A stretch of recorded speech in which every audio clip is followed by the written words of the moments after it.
Sitting at the intersection of time, space, reality, and fiction floats the yellow eye.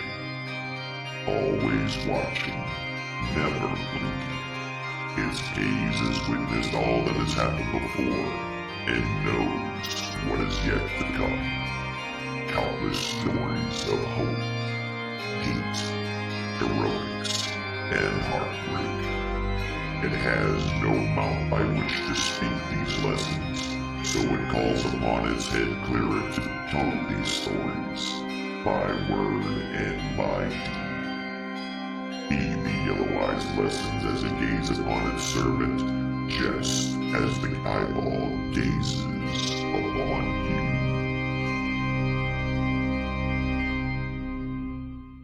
you. Our story has already begun. Hello, everybody, and welcome in. My name is Alan Yellowhead. I am the High Priest of the Great Yellow Eyeball, and tonight I am the Dungeon Master because we're finally back with some D&D, and I'm so excited and happy about it. We had a couple of just issues over, and everybody to get together and do the things, and now we're all together, so we're here, and we're going to do it. So welcome in, ladies and gentlemen. Just as a quick reminder of where we left off, since it's been so long, basically, our party is on the way from Greenest, making their way all the way up to the city of Elterel, where they are to meet someone, and we're going to figure out exactly who that person is and what that whole thing is about here in a little bit. So before we get too deep into the explanations and reminders and all that fun stuff, I gotta move stuff. All right. All the stuff is moved. Okay, so, and guys, thank you all very much for those hosts. You are all my best friends. We are getting into it. Let me unmute the players. Oh, hi. Oh, hi, guys. Hi. Hi. We're all here. Hey. Okay. Oh, wait. Wasn't on. That spooked me. Oh, all right. Well, so where we left off, essentially, we were on our way, headed northwards from Greenest, making our way up to the city of Elterel,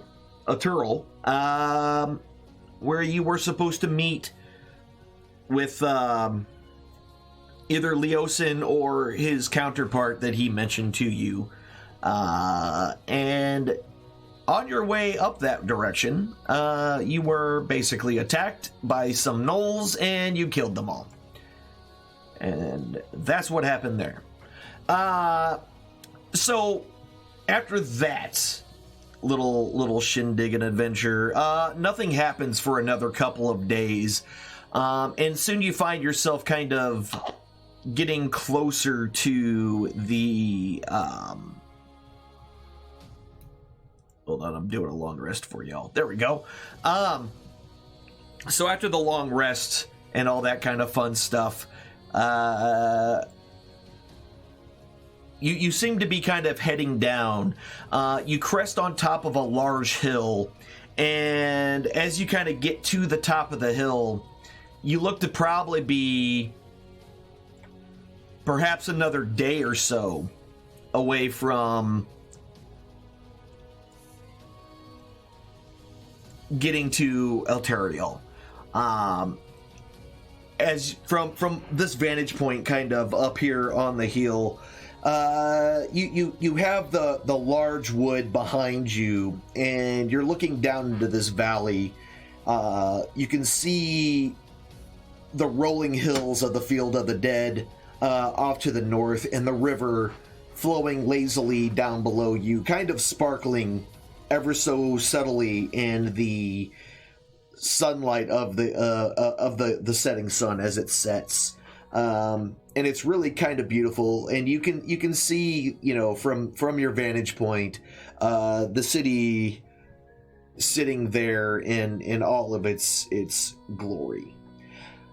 So you find a spot to settle in for the night, And that's where we're gonna really kind of catch back up. Again, it's been you've had 2 days since that last issue with the gnolls, and it's been relatively quiet. You find yourselves kind of camped out where there's a small grove of trees with plenty of firewood and things like that, and just a relatively quiet spot, essentially, to set up camp. Now, are you guys doing the normal thing that you always do, the same waiting and all that? Okay. So before things really get kind of settled in for the night, from the south of you, you kind of hear some, it's like, "Ho there! Do you mind if I join your fire?" Don't call Axia ho. Oh my God, there it was.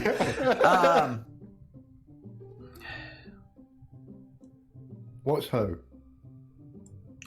It's a gardening implement. Oh my God, it starts already. It's so quickly with this group too.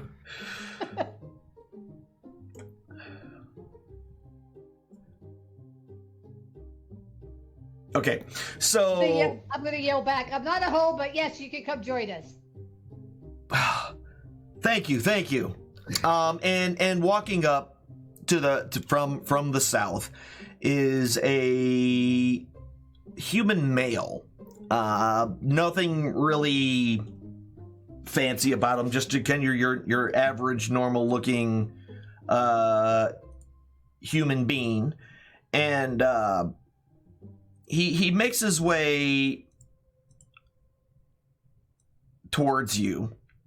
And then he stops suddenly as he gets close enough to see essentially the two large blue reptilian creatures. It's like,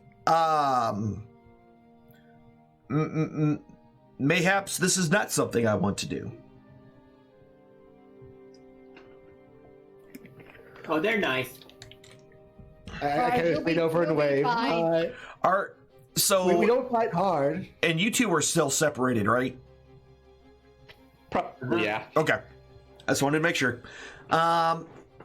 So he seems way more surprised by the drakes than the kobolds. Although he does kind of give them a passing glance. And they're fine, are they? As long as you leave us alone, you alone. I see. So I've never seen this manner of creature before. Where did you get them? Wait, do we still have two? I thought we only had one. We have two of the Chris got left in town. At the stable. Yeah. Oh, that's gonna be a fun story getting back to. Because you wanted a saddle made. If there's a stable left when we get back.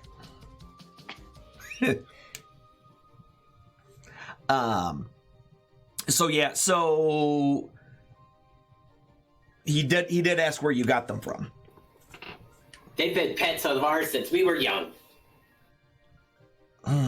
I see. And well, what brings you out this way? And he kind of sits down next to the fire and kind of puts his arms, his hands out to kind of warm them up a little bit in the cold spring air evening. I guess I should say cool, it's not cold.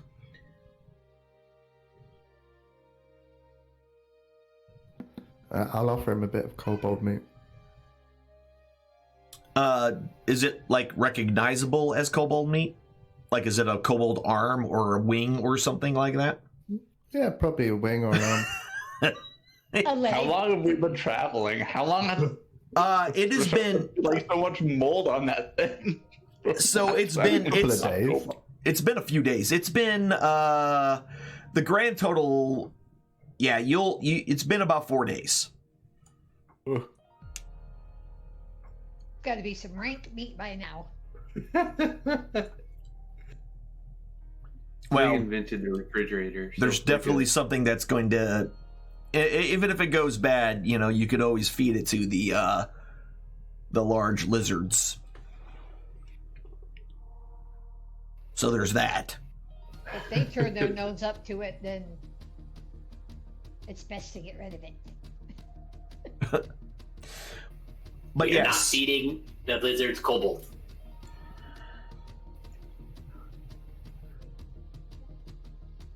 In answer to his question, I will tell him that we're just wandering around and we're heading up to Elterel to meet a friend. oh, I see. Well, so you're almost at your destination then. As he kind of looks over to the north, looks up to the north at the, you know, you can in the darkness below, you can see where the town is by scattered lights and torches and things like that throughout the city.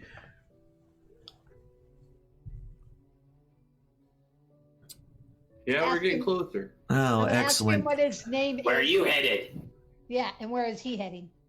Oh, north as well.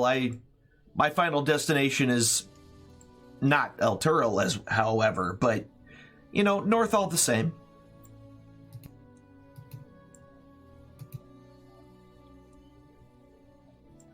He's like, And well, may I ask you what your name is? oh, it's Horace. You're named after a horse? Horse, big cat. Big cat.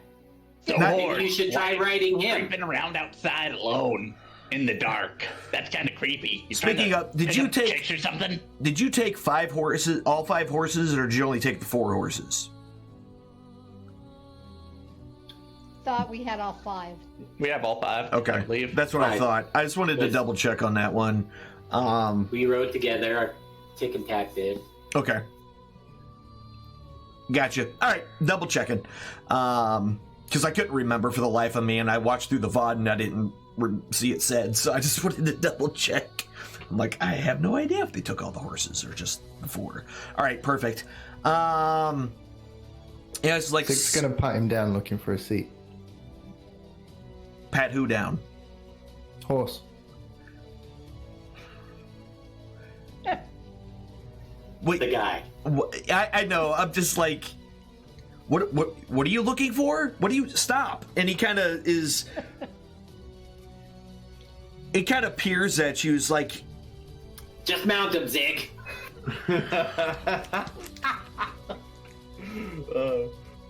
Zig mounts him.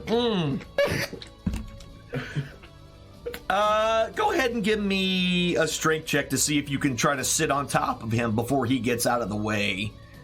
Oh, what are we doing? And you're trying to sit on a guy, and he's not really a friend, a fan of that. And yeah, before you can sit on him, he quickly kind of jumps out of the way and gets his feet, and it's like, I apologize, but maybe that's normal behavior from where you're from, but where I'm from, that's not really something that I am fond of.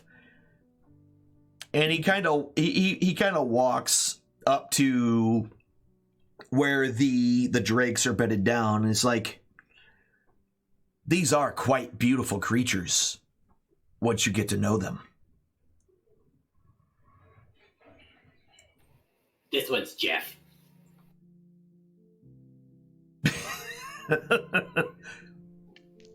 You Okay. don't know them. They don't like you. Well, I might eat you. Get away from them. They're ours. You don't know them. He looks They're at you. beautiful. He looks at you and says, yours? I think not. Because it's not Tiamat, Githna Kitor. And with these words, which sounds very draconic, by the way, to everyone that speaks draconic. However, it doesn't make any grammatical sense. It wasn't actually like words you've heard before used in draconic. And when that happens, both of your drakes lift their heads, look at him, and with a roar stand to their feet and turn towards you with hate in their eyes. I need everyone to go ahead and roll initiative. Roll some initiative here. Sig's immediate response is bread bag monkey. Bread bag monkey, that's right. Excellente. Jeff is now hostile.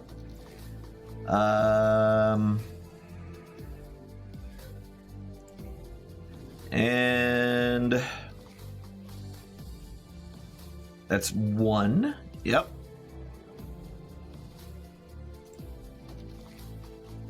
Why weren't you rolling? Oh, that's why. Okay. Hold on, I'm getting things knocked out here. Give me a second, y'all. Did you expect this? No, you did not. All right. I can't find. There it is. All right, got it. Time to kill us a horse. Yeah, so, by the way, both of you kobolds, it is dusk, the sun is down, so you are not dealing with your sunlight blindness right now. Just for your information, so you can have that on the deal.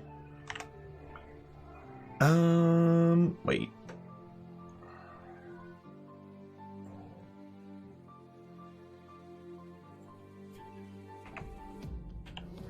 Where did that one go? Hold on. Sorry, y'all. I gotta find these dudes because something broke for some reason. Okay, yeah, that's why. There we go. And then you can go away. Delete you. Boop.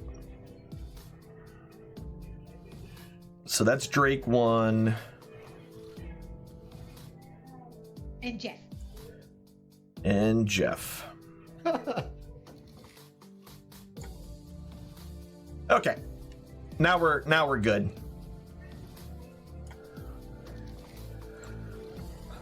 All right. So as soon as he yells that, essentially combat kicks off, and I moved the combat thingy. There it is. All right, and Tack, you're the first to go.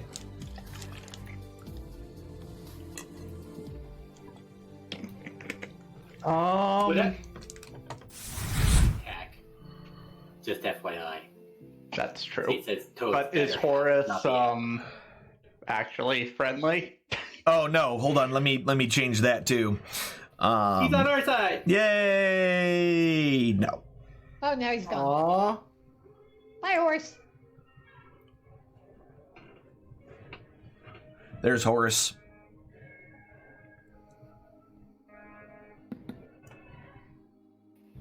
Should I be stood next to him? Seems I tried to mount him. He walked away towards where the Okay. yeah.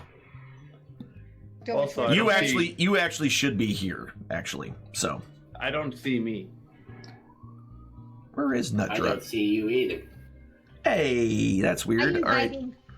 And would a Drake be right next to me if he was, standing right by both of them? Okay, wait, hold on. Tack was... Because he walked up to Jeff, I guess. So do I have you guys swapped? No, Tack Well, is nobody's there in the by middle Jeff. below the pipe. Tick is next to young Guard Drake 1. Yeah.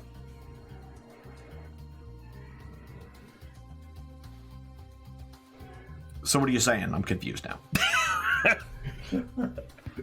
I thought the Guard Drakes should be next to each other based on. Oh how we yeah, they approach both of them. were bedded down next to each other.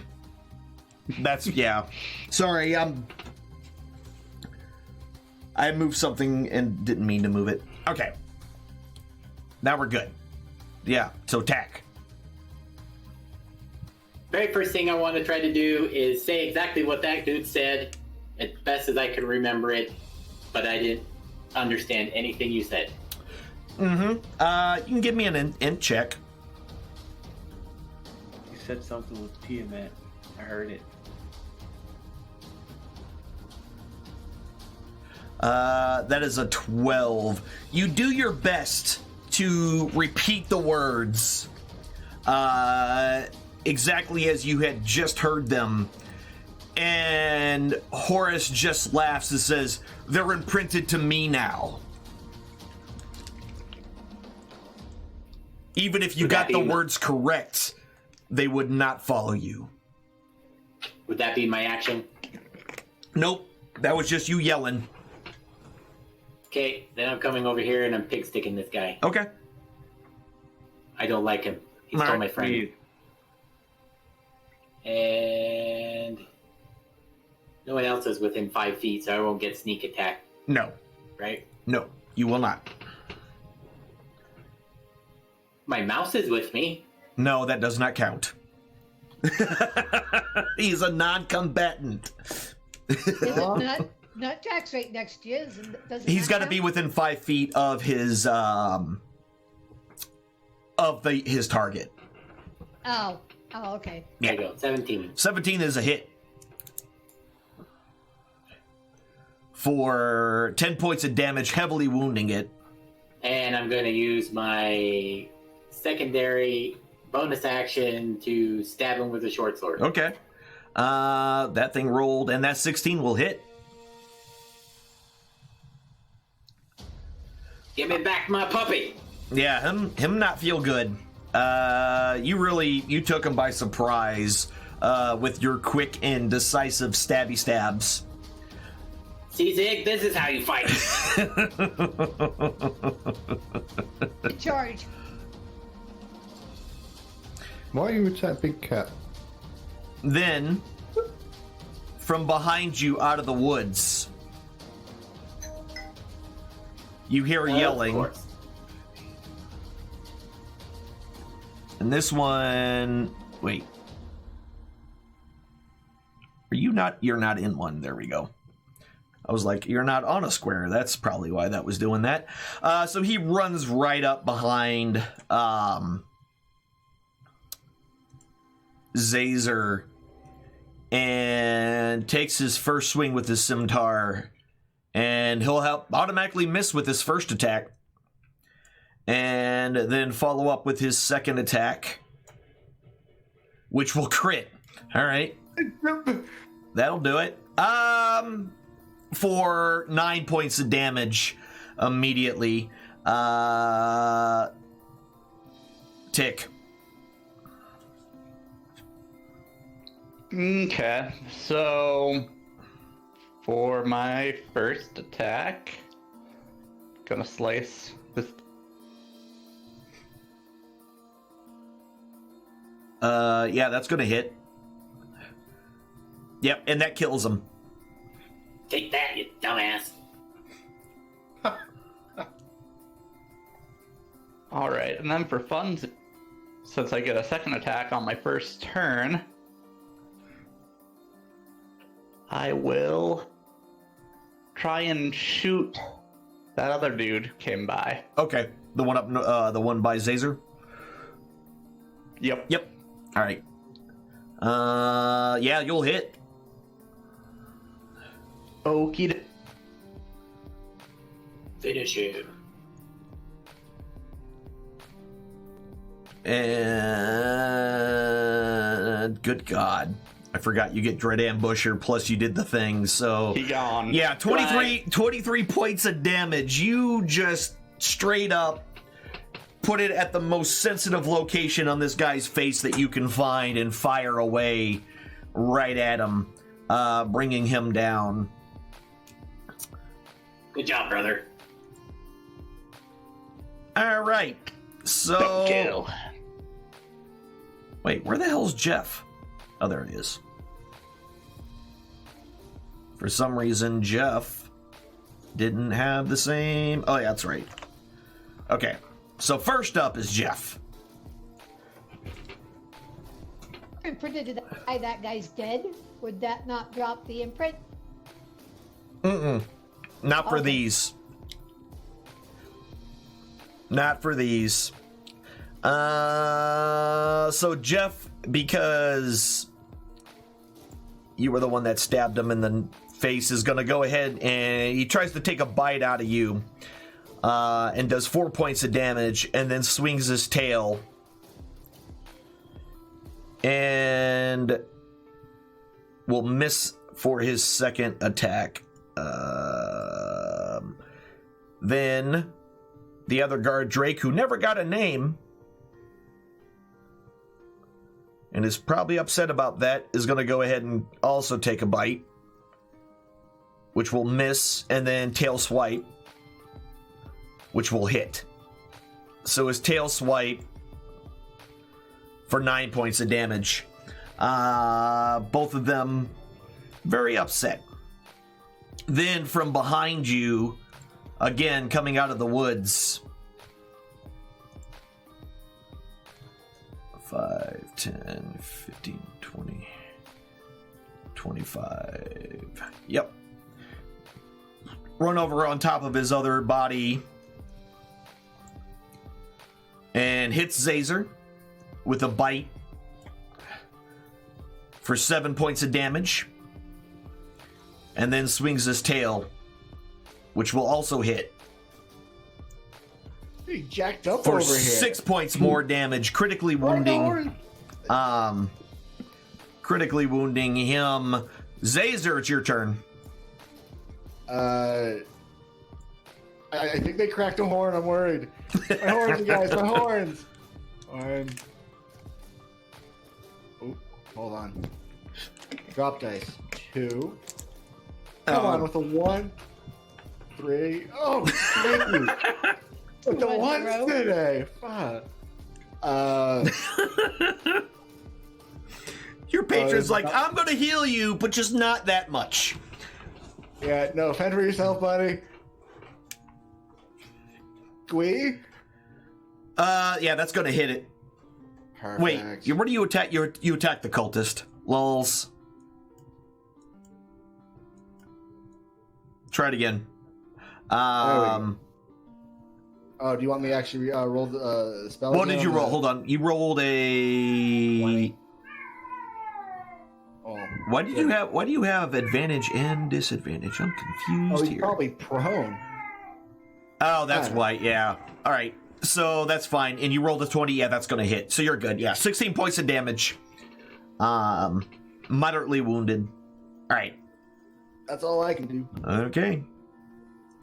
Nutrock. Pinkus came into a wrecking ball! I'm going Wait, to. Pinkus did what? That don't seem safe. Have a script error. Like, not even a little. I'm gonna move down here, Okay.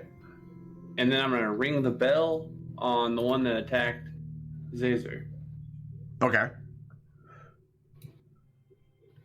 and I'll wait and see what these fellas do here. I gotta find. Pull the dead. Oh, yeah. He succeeds that saving throw.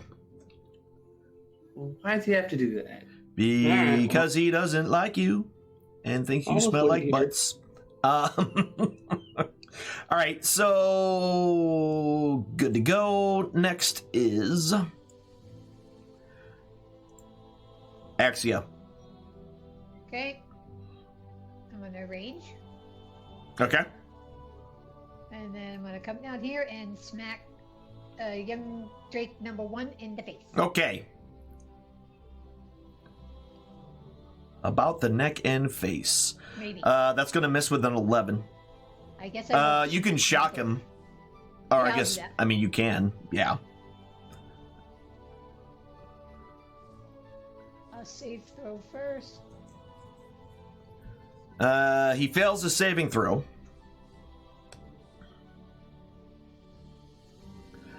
But he seems to not be as affected by the lightning damage and only takes 2 points. Okay. And that's your turn, Zig.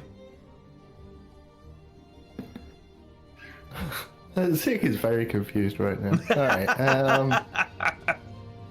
But Zazer's in trouble, so Yeah. let's just go and whack this thing. Gotcha. Zazer is in charge. That is going to be a hit with a 15. For 13 points of damage. He's looking pretty worse for wear with that hit. Horace is here. Horace is unconscious. Mm-hmm. Yep. That's a thing that happened. Definitely And long sleep there. he stood in the wrong spot. Okay, whoops, that's not supposed to be cat. I don't know why it did that. Here we go. So then, it seems that those weren't the only ones hiding in the trees or skulking about in the trees behind you. 5, 15, wait, that's 10, 30. So this one comes running out. That's as far as he can get.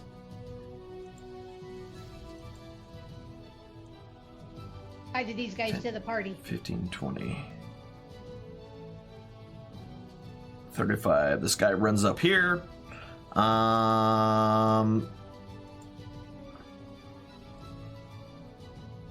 That's as far as he's going to be able to move.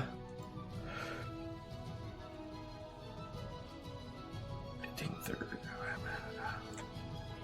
That's as far as he can move. Whoops, I made him invisible.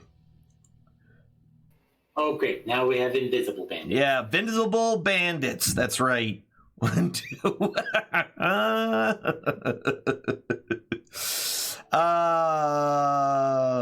Wait. I did the math wrong. 5, 10, 20, 30. Runs up here. He was able to make it all the way. This one.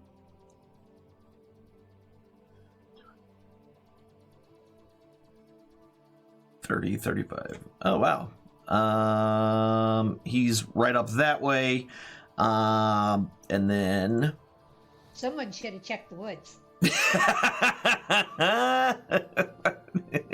Who was on guard the first time? You guys didn't even get to start your guard shifts yet. You were just still getting kind of settled in for the night. Why did that guy come to camp? And where did these woods come from? On the map, we're in an open area. It's not woods. It's just a copse of trees. A corpse of trees? Is it corpse or copse? I can't remember. Anyway, the bottom line is there was a whole lot of them. They need to get lives. If they were just hiding in those bushes, this whole time. yeah, they maybe need jobs. maybe they weren't. You It's know, going to be a corpse of trees in a minute.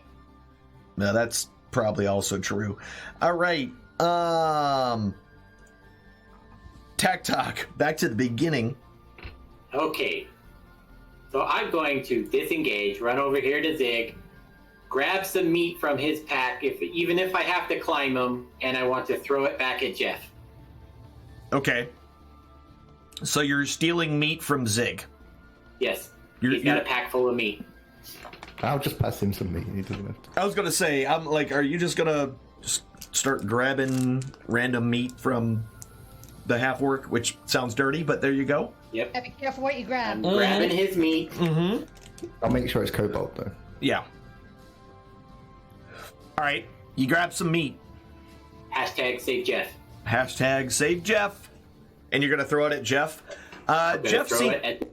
Jeff seems far more interested in all the two legs around him, and doesn't really seem to notice. Damn it, Jeff. We had a friendship. So I still have some movement. Yeah. So I'm gonna jump the fire and then stab this dude. Okay. You have 2 actions. Disengaging is an action. Oh, that was his action, yeah. Bonus action, because I have the thieving ability. Yes, that's right. That's right. So you used your disengage as a bonus action. Yep. Mark. Yep. Silly rogues with all their sneaking and... I need to add pack tactics because I'm close. Yes, you do get pack tactics right now.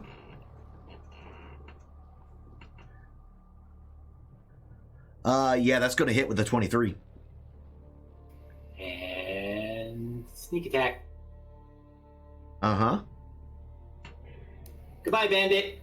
Yeah, 17 points of damage, straight up kills him. He doesn't even get a chance to do much of anything here. Which makes sense. I'm going to go ahead and get rid of that guy because he's dead. Tick.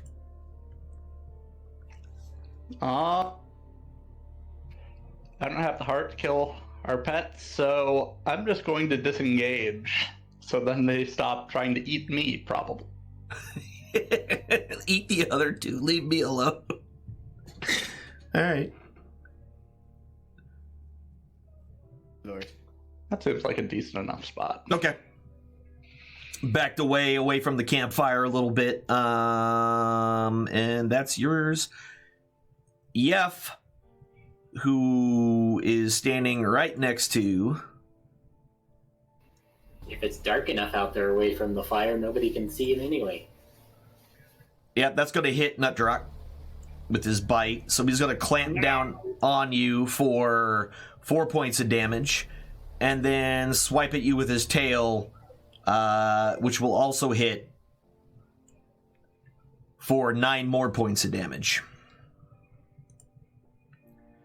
And then Drake 1 is going to go eat Axia. So rude. I know. It's going to hit with his bite for 3 points of damage, resisted down to... Oh, 6 points of damage, sorry, reduced down to 3. And then with the bite, or with his tail, my excuse me, he will automatically miss with a 1. And then last but not least, this last one is going to try to bite the Zig. And will miss biting the Zig. Then with the tail swipe will also miss. Zazer, you're up.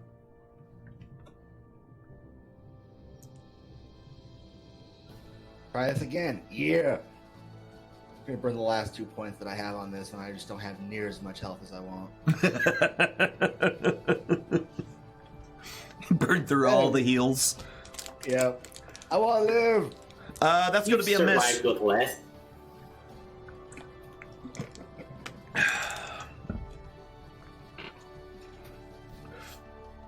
All right. And that's your turn, right? Yeah, that's all I'm gonna do. All right. Nutdrock. All right. Well,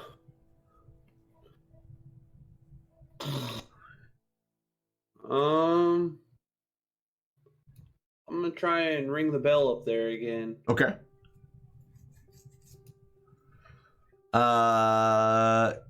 Let's see. Guard Drake 3 fails, and the Bandit 8 fails. Okay, so I'm gonna have to do this in 2 different damages. Okay. Um. Oh, okay, So so we'll the Drake took damage, so he takes more from that spell. That's right. Yeah. So here's the Drake. Yep, that kills it. The necrotic damage rots its brain, and it collapses into a pool of its own vomit. Here's the other guy. That's the way I want to go. And Bandit number 8 seems to have been heavily wounded by your tolling death bell. Good. I'll Axi- wait there. Okay. Excuse me. Axia. Attack. So you get Drake number 1. Okay. That's going to hit with a 20. For 11 points of damage, moderately wounding him. And then I'll lightning strike him. Okay. He fails his saving throw. And again, your lightning kind of doesn't seem to do as much damage to him, and he only takes 2 points. Okay. And you done, or? Yep, that's what I'm gonna got do. it. Zig. Oh, Zig's not happy. Little people disturb sleep time. That's true. And beat up Zazer. Yeah, Yeah. Zazer in charge.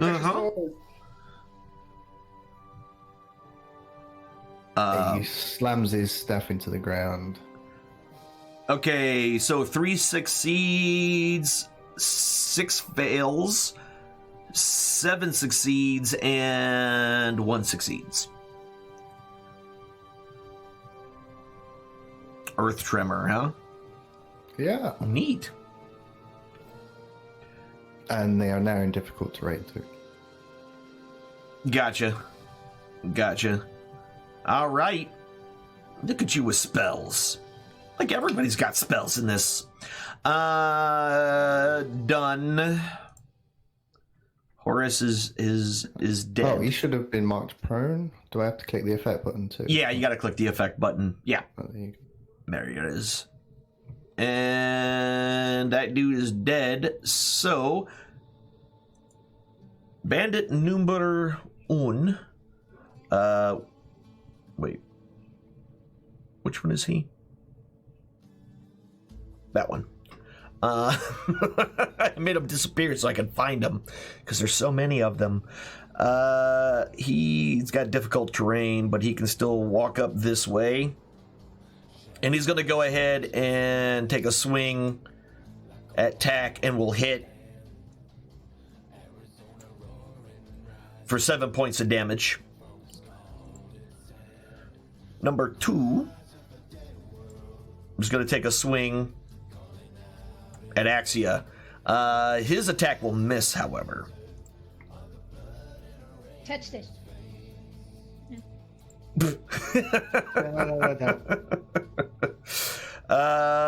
Number 3 is gonna try. Yeah, 10. Yeah, he can easily move up here. Let me move 5 out of the way. He can move up here, and he's also gonna try to attack this guy, the kobold, and will miss. 4 is way out here by himself. He'll come up behind and will also miss. You are a wily combatant that is very difficult to hit. Number 6 These jackasses are about to die. is prone, so he's going to try to stand up and will do so. And because you're casting spells and he don't like it, he's going to try to stab you and will miss. Holy crap, I'm rolling so low on everybody. I guess that's working out well for the rest of you. This one will move forward. Let's move this guy out of the way. And then he's going to try to take a swing at the Zazer and will miss. Oh, good. Then finally, number 8 will take his swing at the Zazer and will also miss. Y'all, I am rolling so low. No. I'm gonna I just want to show my last. What is this? 5 rolls: a 4, a 2, a 2, a 3, and a 2. I'm rolling like garbage tonight, so That's good for us. y'all might be all right today. Tack, you're up. All right. What I'm hearing is we can do some stupider things and more than likely get away with it. Gotcha. Oh, wow. Yeah, that's going to hit with a 23. Prepare to die, jerk. You must die. I alone am best. Yeah, that's going to kill him. Another dead one. And I'm going to use my short sword, stab this other dude. Okay. I'm going to remove pack tactics since I can't have that on with him. Okay. Island toast. Oh, host. That is going to hit with a 16. And that is another 5 points of damage. Boom. All right. Oh, I forgot. You moved way south. I forgot. You're hidden way down there. I gotta back out. True. I gotta back out a little bit. Because I was like, I'm missing somebody on this map. Tick. I'll just shoot at the one my brother stabbed. Okay. Yeah, that's gonna hit with an 18. I'll wave goodbye as I hear the arrow come by.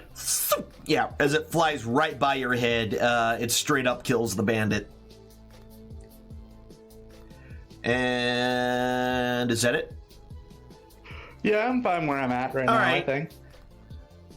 Yef is going to take a bite out of Nutdrock. Good thing he doesn't have an allergy. And hits with a 19 for 8 points of damage. And then we'll tail swipe Nutdrock. And we'll hit for 5 points of damage. Number 1 is going to go take a bite out of, almost said Amandrea, but Axia. And will miss. See, as soon as I said something about my low rolls, then I started rolling high. But then we'll miss again with his tail swipe. And 3 is dead, so he can go away. Zazer, you're up.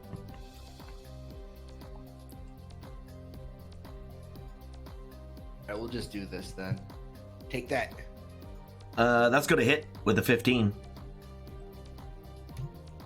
Eldritch Blast slams right into him and kills him dead. Which is just how you like it. Nutdrock. Alright. I guess I'll do it. I'm gonna attack Jeff. No! That's going to hit. Okay, it did go through. I was like, it didn't tell me. Yeah, no, it hit. I'm gonna go ahead and use my touch of death on this attack. Okay. So there's that.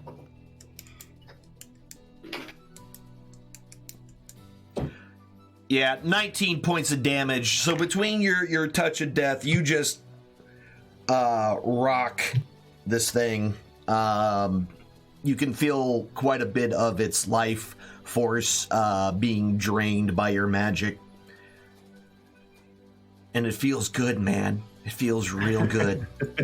Axia, you're up. If I can finish off this Drake. That's going to miss. Okay, let's try lightning striking him. Can I make a suggestion? Why don't Yes. you lightning strike the guy who's not resistant to lightning? Okay, then I'll lightning strike the bandit number 2. Yeah, it's like he fails his saving throw. She didn't quite pick up on that he was resisting half. Yeah, I did, but I was thinking he was low enough that I could take him out with. with the lightnings. Yeah. Yeah. He's not red. Yeah, so that was 2 points of damage to him. He definitely looks a bit frazzled by the electricity. Zig. Zazer in charge. Uh-huh. I didn't do it. Somehow this is all Zazer's fault. He didn't check the bushes. It's his fault. Damn it. He I had was bushes. having dinner here. That's gonna hit. Yeah, 15 points of damage. Go sleep. I forgot you had that greatsword now. Yep, 15 points of damage. Definitely kills that guy pretty much right outright. Horace is dead. Bandit 1, Bandit 2, or wait, no.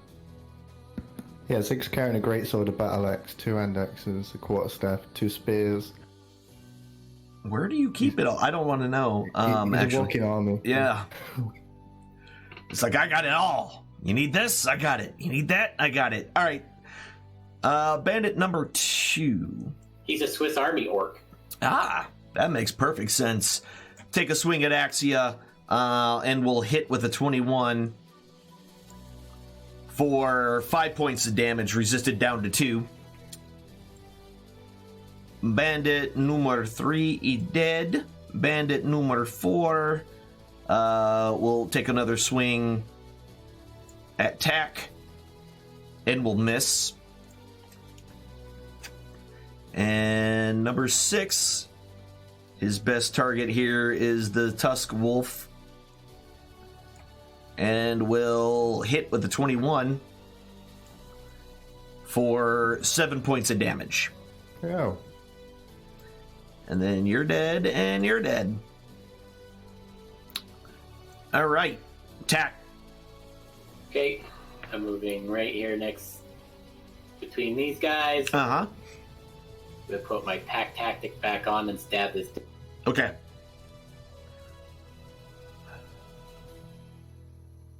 The most tactical packing. Wait, wow, that was a 25. That's going to hit. And 19 points of damage with a straight up murder. Yeah. A straight up murder.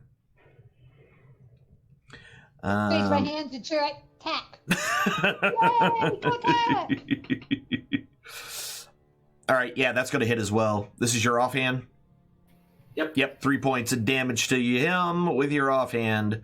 Your short sword, as you were just a blade-wielding fury of, angry kobold. Speaking My of... calculations are correct. This guy should die with an arrow. Okay. TikTok. That's the plan. That is a 22. That's going to hit. Yeah. 7 points of damage. Kills him outright. So your arrow just pierces him right in the chest and he collapses to the ground. All right. You moving or anything, or are you good where you are? I think I'm good where I'm at. Okay. Yif. Yif is going to, again, try to bite the nut and will miss. He will then swing at the nut and will hit for 5 points of bludgeoning damage. Looking pretty terrible there, buddy. Next on our list is the guard Drake number 1. And he will go against Axia here with a 20, which will hit with his bite for 10 points of damage, resisted down to 5, and then his tail swipe, which I just rolled on myself because I'm dumb,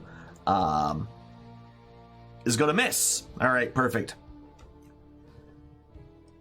And Zazer, you're up.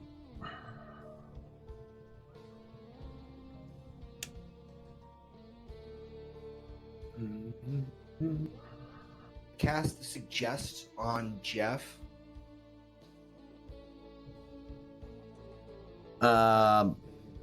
He fails his saving throw. In Draconic, serve the Brothers Kobold once again. Is what I suggest to him. It lasts up to 8 hours, but yeah, I mean, I got you. That's all I can do. Okay. There we go. And that was Zazer. Yes, nut truck. This is new for me. I'm not used to getting hit. All right.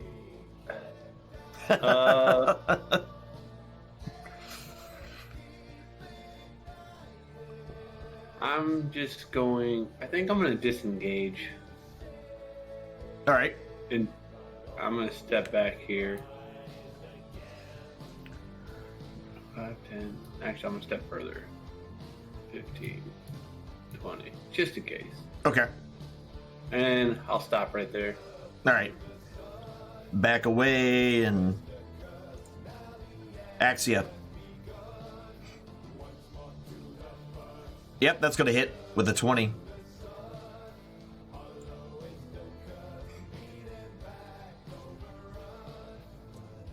And 12 points of damage. Looking pretty bad at this point.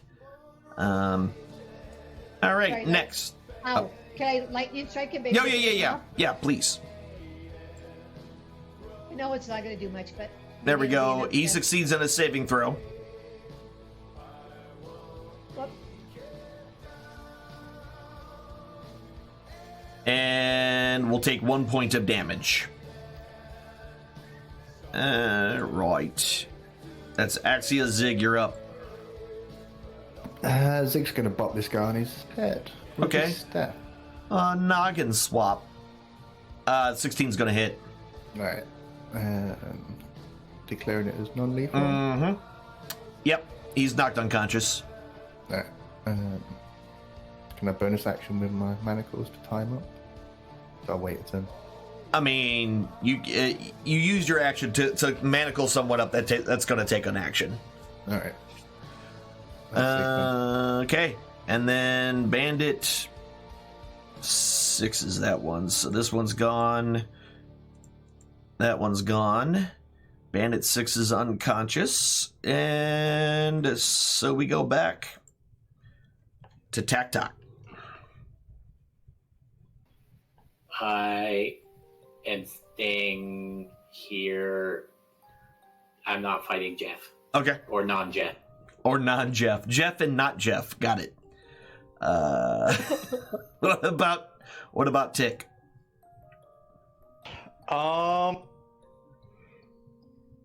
I'll conjure up some dingleberry. Okay.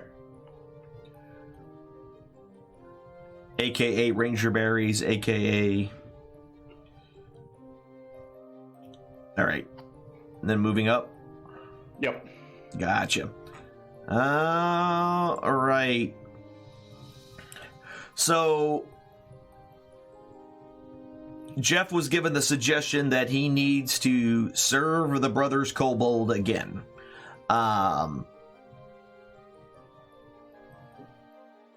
Okay. He seems kind of confused right now. And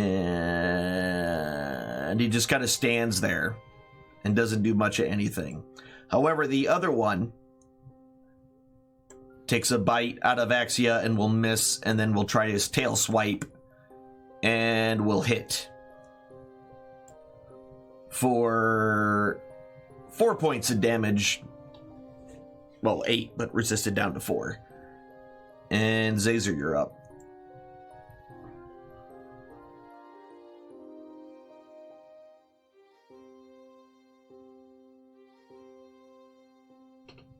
There ain't nothing more I can do. I'm sorry, brothers.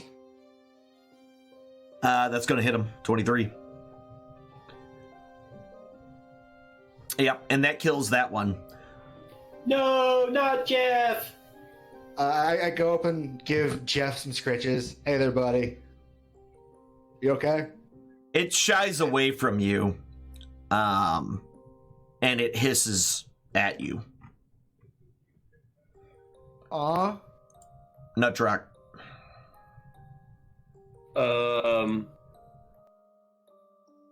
Yeah, I'm gonna wait right here. I'm not gonna do anything. Okay. Axia. Since Jeff is like not attacking, I'm gonna disengage and move away. Okay. All right. Zig. Manacling up, Okay. dude. Zig's gonna tie this guy up and Yep. whisper sweet nothings into his ear. Oh. That's different. All right. You're with Zig now. Zig, take care of you. Tak, you're up. I'm going to go try to hug Jeff. It seems to be having two separate reactions to this. You can kind of feel like it wants to rip your head off, but you also get the feeling that it is being compelled to also not do that. I want to try the words again. Okay. Give me a int check to see if you remember it. No. Not even a bit. No, you I don't. remember Tiamat. Yeah, you remember Tiamat. That is the only word out of all of those words that you remember. He accidentally says bread bag monkey. It says intricate. Bread bag monkey. Bread bag monkey. Tiamat. Tiamat. Bread bag I didn't do Tiamat. much better. Monkey. Shit. I remember nothing. No, so yeah, you don't remember anything. TikTok. I tried to do the same thing and failed a little less hard. Can we lawyer a little bit and say he has advantage because he passed his first one? What's that again? Sorry. Can they get advantage because they passed the first check? The 12-year-old the first time. He didn't pass it the first time. The 12 not a pass. Okay. Mm-mm. No. No. So I read up on some things on how drakes are created and whatnot, so it's a whole thing. Anyway, so you're yeah. So the combat's pretty much over. It looks like he's not attacking anybody else right now.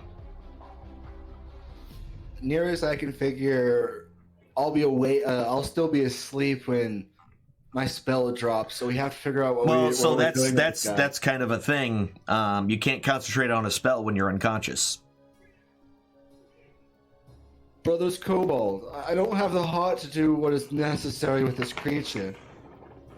Maybe you lead it out of here. Release Jeff into the wild, as it were, or we're gonna have to put him down.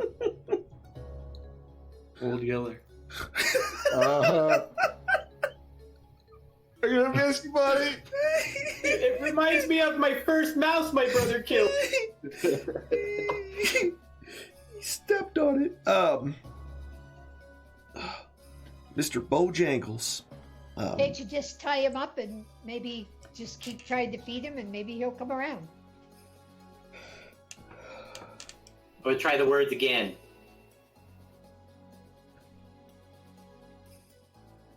No.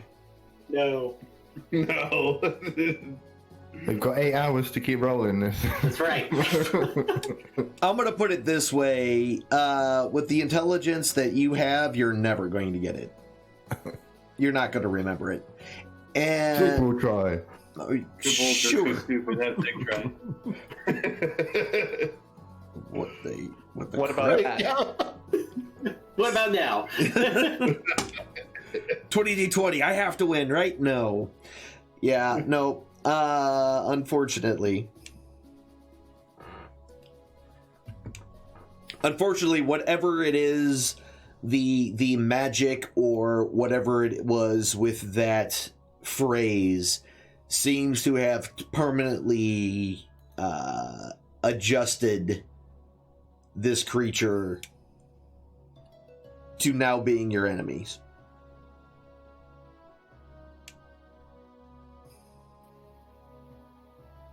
Son of a. Also, Zig, give me an intelligence check. Wow. So that other guard drake that came out of the woods there looks extremely familiar. Oh no. Oh, it escaped the town? Or they let him loose? Sig No. pretends not to know. I don't want to notice, man. So yeah, that definitely Has it got a color? Oh no. it looks a whole lot like the one that was left in greenest. But they all look the same to him. So. No, yeah, well, I mean, I'm just saying. Seen one Drake, you see them all. Oh my god. You're just trying to make him even more evil than he already is. I'm not trying to make anyone evil. Hopefully. I'm sorry. He didn't say you should eat him. I just said you recognized him.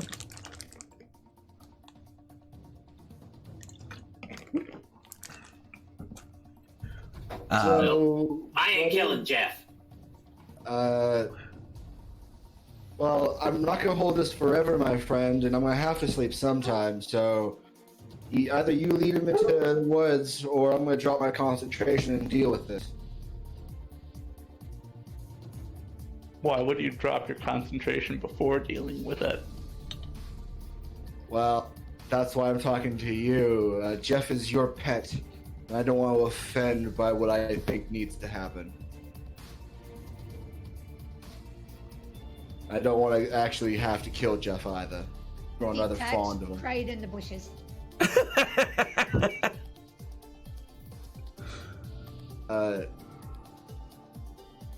going to back up a little bit and drop concentration on my suggest spell. And kind of just look around Zig, just kind of see what happens with him. It immediately starts beelining towards Tick. Are we rolling initiative? I mean, technically we're still in it, Okay. so we could just start it from the beginning again. Actually, it's Tick's turn, technically. And this thing looks like it's heading right for you. I'm out. That's not even this well. Going through the bushes there, the first one, that's all difficult terrain. But there's enough space once you get past those initial bushes, those trees, there's enough space between them that it's no longer difficult terrain. I didn't even count how much that was. I'm just Okay, gonna you use just- my you dash just- and go as far as I Go as can. far as you got. I got you. I'm assuming he's going to not aggro me if I'm, If you're not there, yeah. Yeah. Okay. What's your So, responsible parents? did you turn off? You turned off your thing, didn't you, Amandrea? I did because I thought we were done with combat. Yeah. No, technically it didn't last that long, so you're still. Okay, I'll put it back on. Yeah, you're still in it. I just didn't want to do what I'm about to do without you having the correct defenses and things up on you. So he's going to try to bite into you. Wait, why do I have... Why is he unconscious? Oh. Because I am rolling on the wrong one. Let's get rid of that one. There we go. I'm just going to cause that first one to be a miss, and the swing of the tail will hit. For 7 points of damage, resisted down to 3. And Zazer, you're up.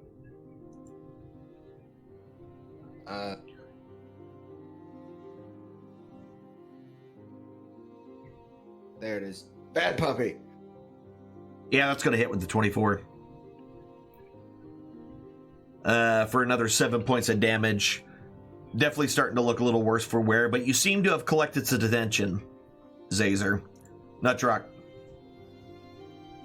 You're going to move back. That's all of my movement at that point. I'm going to ring the bell on him. Mm-hmm. He's going to fail his saving throw. Okay. And there it is. With the last ring of the bell, he collapses to the ground. You hear whimpering coming from the bushes. I wander. Death is a natural part of life. I wander over to Jeff and give him a small prayer in Draconic, trying to send him to Tiamat in whatever way that I can, or whatever god it prayed to. Okay. Can you give me a religion check, please? Yes. Wow. All right, never mind. You have no idea where Tiamat is located, but that's okay. Probably for the best. So before these two yahoos come back to camp, we should drag the Drake's bodies out of here. That makes sense. I'm coming back. I'm over it now. All right. I quickly recovered from my pet's loss. Well, never mind then. I'm going to bed. As I was thinking about it, we've only known him for a few days, and we kind of stole him anyway, so... And I still have my rat. Leave it. I've gotten past it. So, just out of curiosity, it's Tack that carries the rat, right? Just as player note. Yes, I have a rat.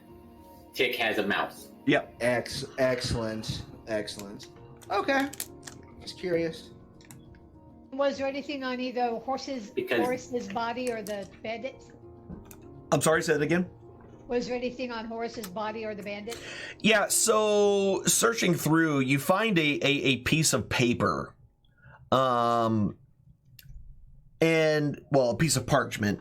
And on this parchment is notes. And this note it's written in Draconic, but it uses Draconic lettering, I guess I should say. However, it looks completely scrambled and is basically unable. You can't really read it in its current state. Should I hand it to Tack and see if he can read it? Do you Sure. read Draconic? I'm going to give it to Tack. All right.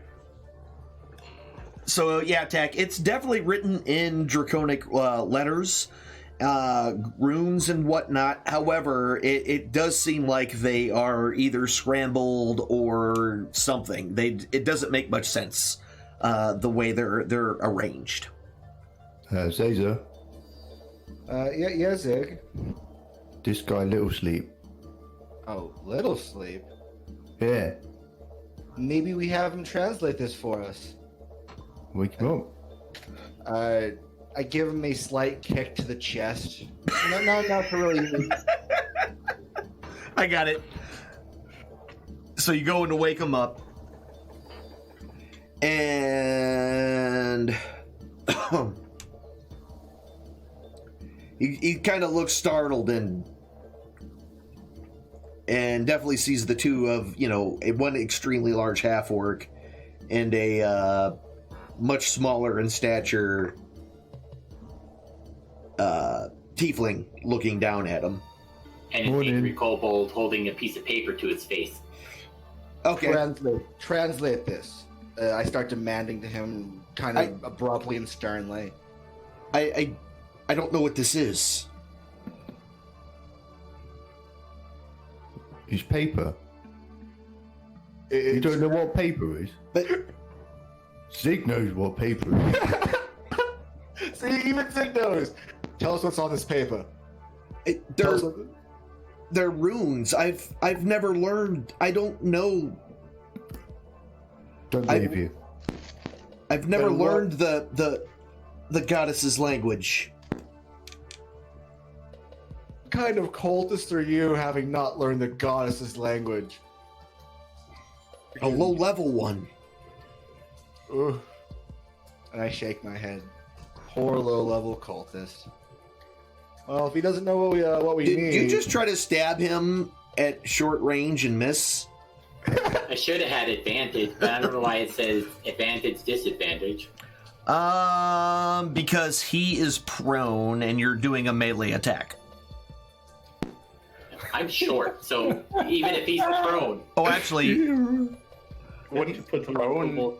Oh, he's unconscious. He's unconscious. Why would you get disadvantage? I have no idea why you have disadvantage.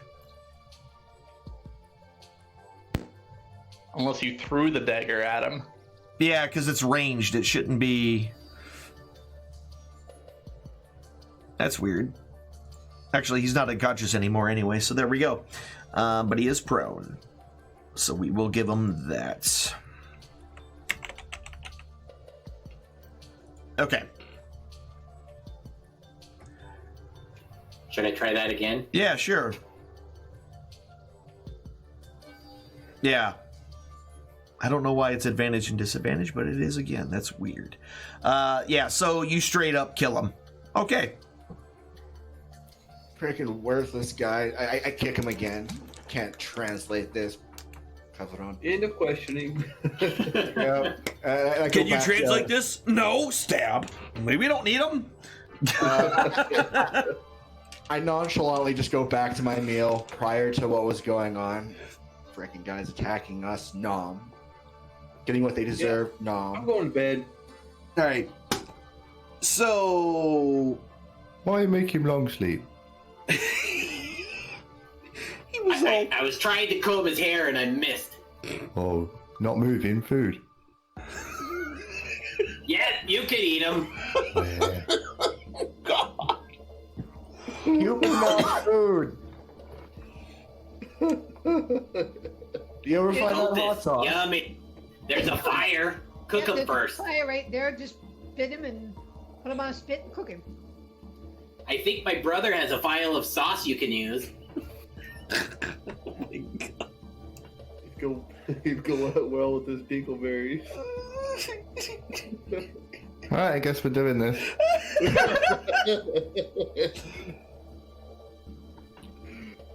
So are you not gonna? Okay, whatever. So you're about to eat a human? Is that what you're telling me right now? Not moving food. All right. I'd remove all the stinky parts first, dude. What stinky part? You want to got him. Don't listen to her. Just chow down. Enjoy, dude. You are encouraging some- this. Some organs are a delicacy. Let him do what he wants. And I go back to whatever I'm nomming on. So I'm just going to kind of turn my back. and not Zazer, watch you're it. starting to get that tight feeling in your chest. The one that you seem to have often now whenever you really start to think in doing wicked and type things. You're starting to feel that same pressure. It seems that maybe your patron doesn't like what's happening. Oh, I get up and just kind of wander over. Hey Zig, I think we should. I don't think that we should eat this one. I get a very bad feeling about the concepts of eating this now that I think about it. Maybe we should just make a pile in the woods and let them rest there. Hide the bodies, Egg, in your belly. In your belly. Zazer said we're not moving food. Not in the case in humans. When humans not move, they go to the gods. They not go to us. And I think the gods are mad that we're considering taking these souls from them. Hey, wait. That's racist. You let him eat kobolds, my brothers, but you won't let him eat humans. We're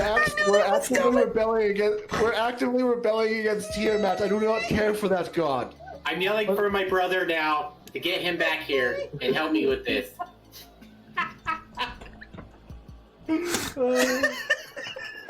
I don't even know if I could hear. I just kept on running after them. Some running after And he just me. kept on running, and you never saw him again. Some say he's still running to this very day. Run, man. Nah, I hear him. I slowly come. That's how he lost one of the kobold brothers. Oh, God. Zazer in charge. Zig not No. eating. Humans not food. And kobolds are no food now. All Little right. people, not food. Little people not food. You What can about eat these big grapes, cat? though. Big cat's food. Right. The one you're next to, not Jeff. Don't eat Jeff. What's Jeff? The blue one. The other one, brain rotted and spilling out over the top of it. You could Ziggy, have him. not Jeff. You could have him eat his own Jeff. I mean, his other not Jeff. Yeah, eat that one that kind of looked like your old one. You don't know that. I don't think that we should eat any of these creatures. None of the rest of you. Only Zig got I know. to recognize that. Yeah. We have enough travel rations. We don't need to be eating these creatures. We should let them rest. What does the cat say about Zig's old big cat? He didn't really pay attention because, let's face it, not as cool as I am, obviously. Okay. And it's not a cat, which is why it wasn't as cool as I am, obviously. And I'm pretty sure that probably is the same one, maybe, obviously. But he's dead now, so whatever. It's a definite maybe.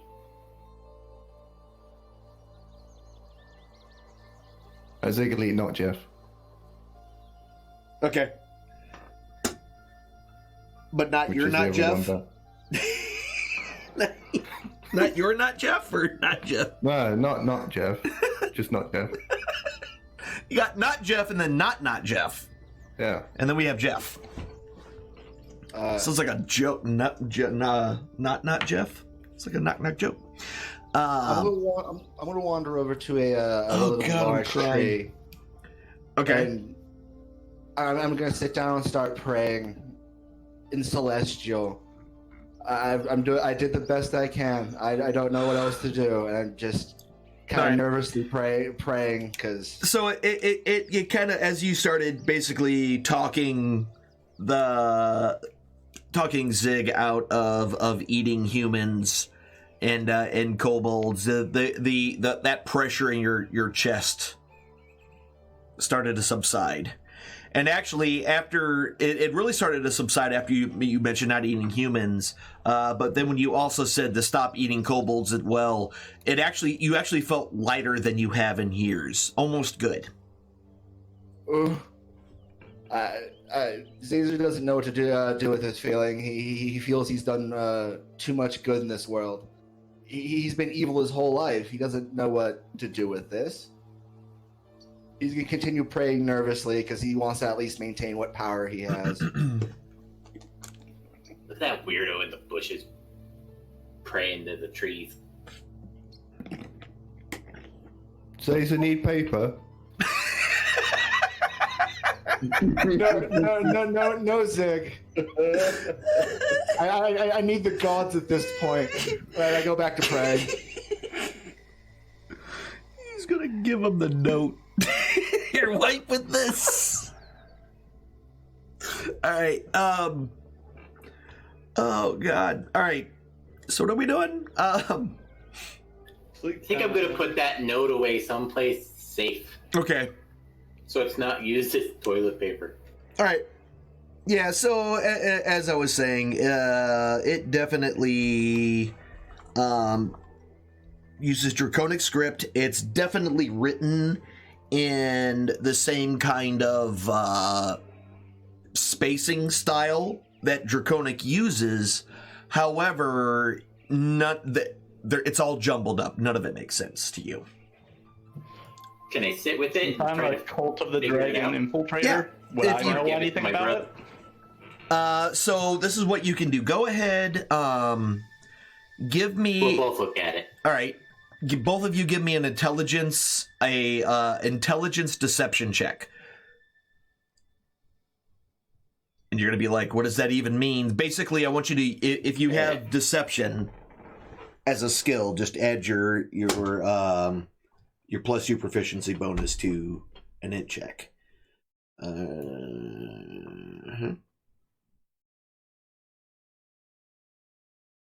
Okay, so because I have deception and I get a +4 because it's charisma. Yeah, but see, you're using your knowledge of how to deceive to If you work on that, it will change what it uses. Okay. So essentially, it was using it for. Normally, when you're deceiving someone, you're lying to them or whatever, and you're using your force of personality. However, in this particular case, you're using your knowledge of deception to see if you can figure out what this is obfuscating. And unfortunately, it seems to be a little beyond your... Oh, I'm sorry, you both know Draconic advantage. So go ahead and roll it again. Take the highest of the two. Which, if it's not higher than what you have, then you're not going to get it anyway. So a 14 and a 9. Okay. Yeah, this is definitely some high-level trickery that you have not seen before. But it definitely looks important. Well, I'm keeping it for later then. All right. As a mild change to tonight's guard/sleeping order, I'm going to spend some time this evening waiting for the first guard person to go to sleep. I'm going to continue praying to whatever it is that is causing this pressure, asking it to furthermore to see if it would help us with this translation. Or would help give some kind of insight to it. Okay. All right, gotcha. Other than that, normal sleep schedules and all that. Okay. So the rest of the night goes on without a hitch. You no longer, again, like I said, no pressure. You feel a little better about life in general there, Zazer. And but no epiphanies or anything like that come to you during your time in the woods, as it were. But that the rest of the evening goes off without any kind of problems whatsoever, and everybody is able to complete a long rest.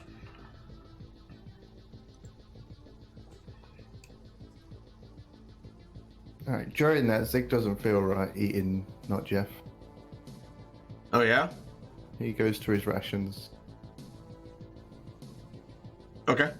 And tends to the horses. Okay. Feed the horses up and all that stuff. Yeah, so the next day, bright and early, what are y'all doing? Well, I say we mosey on out of here and head on over to the place. All right. Sounds like a wonderful plan. Yep. So you're able to kind of make your way down the valley and up to the city of Elterel. And when you get there, it's essentially a normal sized town right on the river. So it definitely has some fishing and other type of things going on with it. It's also just this very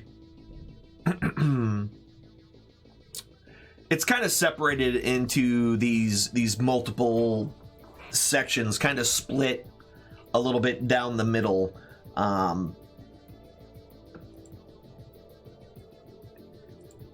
So as it's right next to the water, essentially you also have a dugout dock area on the eastern side of the city where you can kind of where a lot of the ships coming up and down this large river. You make your way down, and on this side of the river there is a ferry that will take you across to the city proper.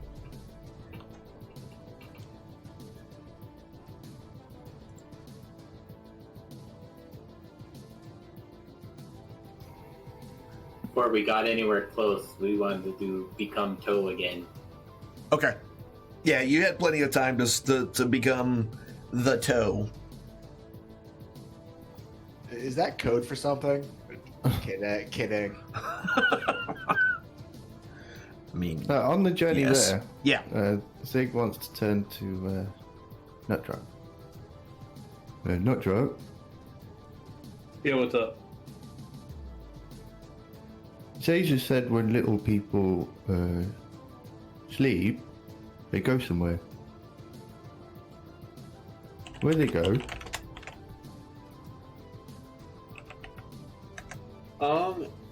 It depends on what you believe and like who you pray to or talk to. So when Zig not move, where does Zig go?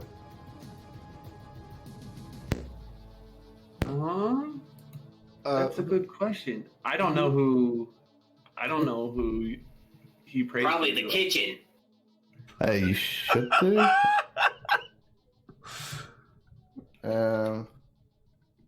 Was it soon? Yeah, soon. The goddess of love and beauty. Yeah. Well, I'm guessing you'd go see soon. Zig would like that. Well, just don't rush it. Where did Big Catch go?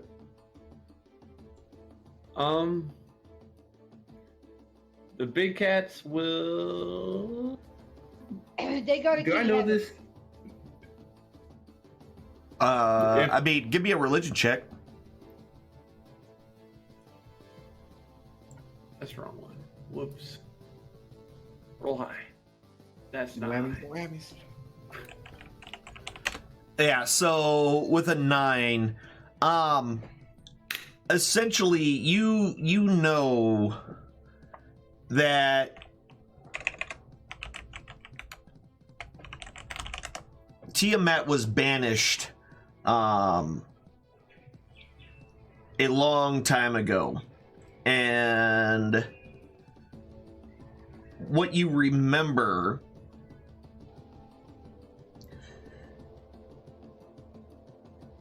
is that she is now there's a lot in the lore of Tiamat that you kind of remember, and some of the various stories that you remember from all this, they some of them kind of contradict, so it's hard to know exactly which one is where she actually is. However,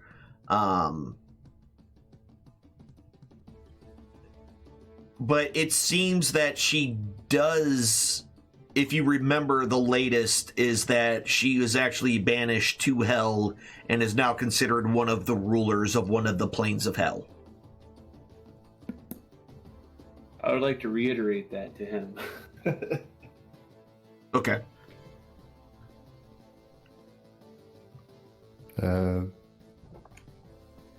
So Zig go to hell. No. Zig won't go to hell. If people eat Zig, does Zig not see Zune?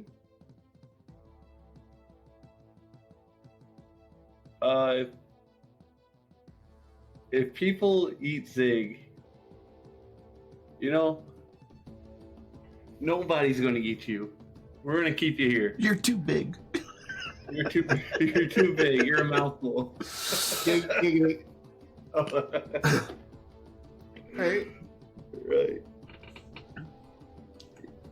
Yeah, If you they don't have to eat- worry about that. If Zig eat Big Cat, do they? Where'd they go then? They'll travel to Tiamat. They'll then go to Terra. If you eat dragon lizards, they go to Terra, and Tiamat then will not get them. Terra will get them. Oh, okay. Tara will get them. He's kind of pointing to the ground below me. Terra. Maybe Zig not eat things.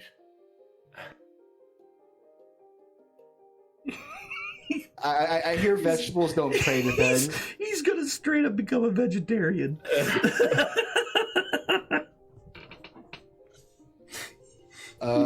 Bread don't pray to things. Bread, not people. Bread, not people. Bread, food. Bags don't pray. You can eat a bag.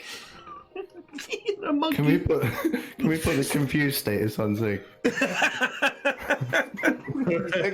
That's a permanent status on Zig. He's always confused. Alright, so we're outside the town. There's a ferry to get there. Yes. Don't I eat just the wondered- ferry. Yeah, it's a big boat. Not a small winged creature.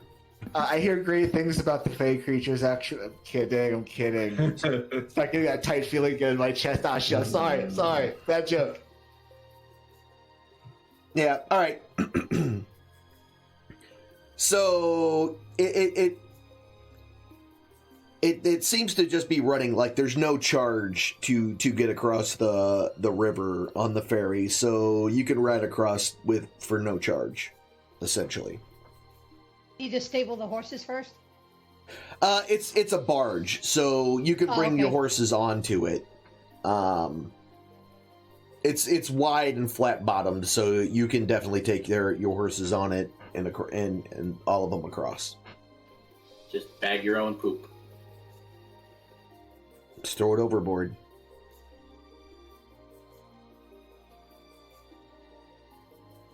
All right, so you go across, and when you get to the city, that's where we're gonna pause here, because it's 9:15. This is our normal break time, so we're gonna go take a break for about 15 minutes for everyone to go do some of their personal business and things like that, and then we'll get back into the town of Elterel and see what's going on. So we'll be back in about 15 minutes, y'all. Watch some booms and things, and in the meantime, and oh yeah, you can play some. I forgot I set that up, so you should be able to play some words on stream as well. So we'll be back.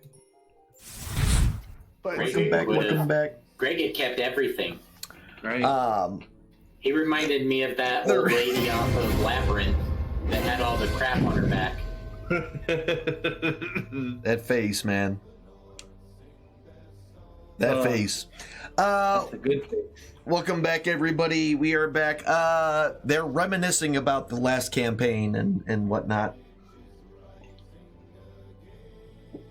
But I hope y'all are having a good time. I hope you're all enjoying the story thus far and the antics of our players, because I know I am. So yeah, You're welcome. You're welcome. Yes, indeed. So yeah, we're now into the city of Elterel. This thing is bustling. You're kind of right in the center of it. And there are stalls everywhere. There's this light that is above it that is just kind of glowing. Is it blue? And no. You noticed it a little bit last night. That it was there. But it was definitely, now that you're in the city itself, it's definitely glowing.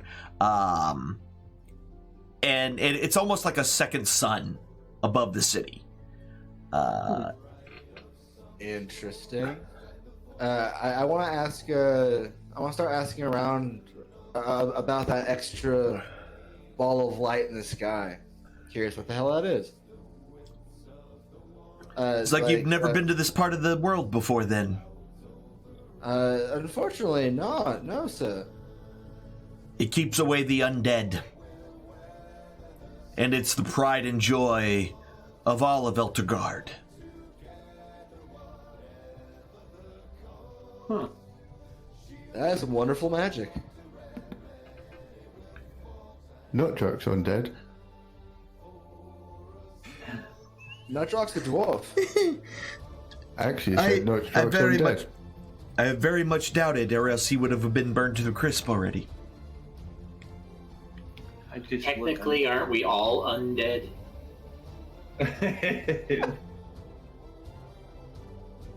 On a sleep. Unasleep, undead, same thing. Oh, yeah.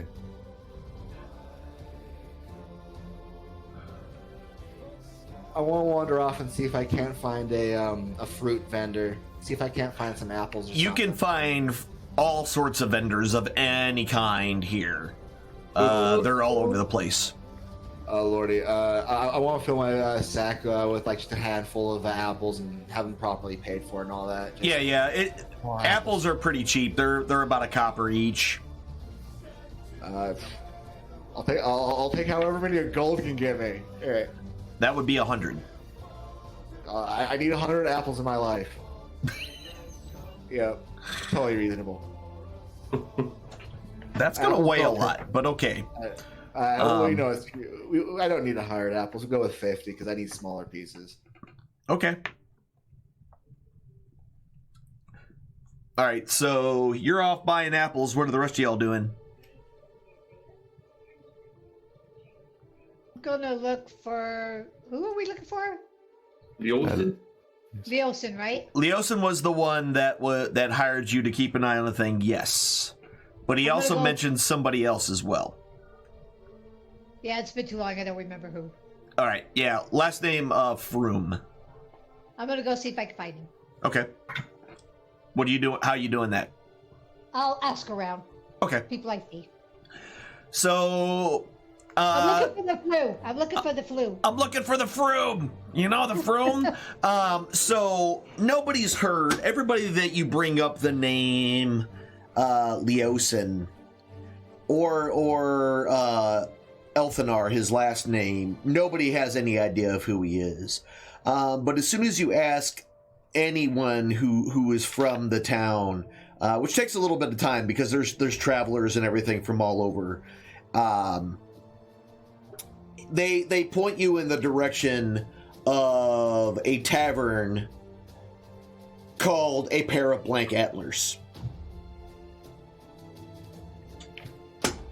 Of blank antlers. Yep. That is a And weird name. And they just kind of point you in that general direction. Okay, I'm gonna head there. All right. You telling anybody else about it, or are you just heading by yourself? You guys want to come with me? I think I know where the guy is we're looking for. Yeah, I think I'll go. He's in a tavern. Come on, Zig. I'll nod while continually eating. Just eating apple after apple. Kind of just offering to anyone that comes by apple. You guys, these things are great, you guys. Apple. He's just eating apples. All right, no problem. Right So. We're gonna panhandle along the way. Okay. Arms for the poor. I'll periodically put an apple in their hand as I see them attempting to hand it. Here you go. Randomly dropping an apple in their hand. All right. So you make your way through the bustling city, and you finally find yourself in front of a fairly large tavern. But this tavern itself, it looks to be, while it's obviously a tavern, it also seems to be something a bit more to it. There's a lot of hardy-looking, well-armored individual kind of milling around the area. Out front, there's some various games of strength being played against each other, arm wrestling, things of that kind of nature. And it seems pretty rowdy in there as well. And hanging right above the door is a pair of antlers that are clearly black as pitch, crossed on the top of the door.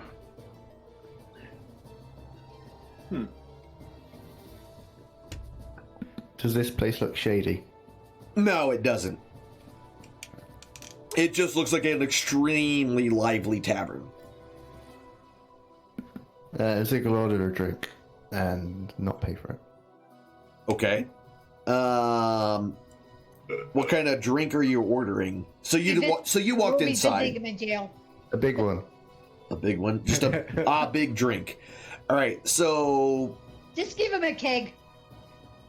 he pours you. He grabs a pint glass and just kind of quickly wipes out the inside of the glass and fills it all the way to the top with this frothy amber beverage, and hands This it over little to people Zig. glass.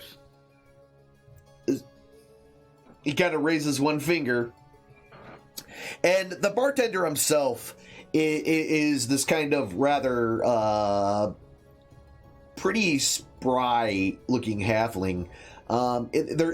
You can kind of see behind the bar that there's a bench that he's standing on to keep himself above the bar level where you are. And after he puts up his finger, he climbs down off the bench and runs over to the other side of the bar itself. And he slides off this tankard that is about as big as half of his body, and kind of tries to waddle over with it. And he sets it down on the ground and kind of points to it and looks at you. Yeah. It's big enough. Yep. Fills it up. This thing, this is a huge, it looks like it could possibly hold a pony keg. It's just this giant tankard that even you, Zig, would have to use both hands to lift it up to your mouth. That's perfect. So as he gets done filling it up, and then he taps one of the young men working behind the counter, and he quickly kind of points to it and points downstairs, and what could possibly just be the bar back quickly opens up a hatch on the floor and climbs down into the cellar. And after he comes back up with a second keg, he takes the old one down, puts the new one up, and they re-tap the same one, and he continues to fill it up the rest of the way. So it seems you pretty much tapped out a one barrel and started a brand new second barrel of whatever this drink is that they're serving to you. Damn, son. Now, while all this is going on, as the rest of you kind of look in this area, there is literally there's a ring over in one corner where people are wrestling each other. There are various games of chance being played here and there.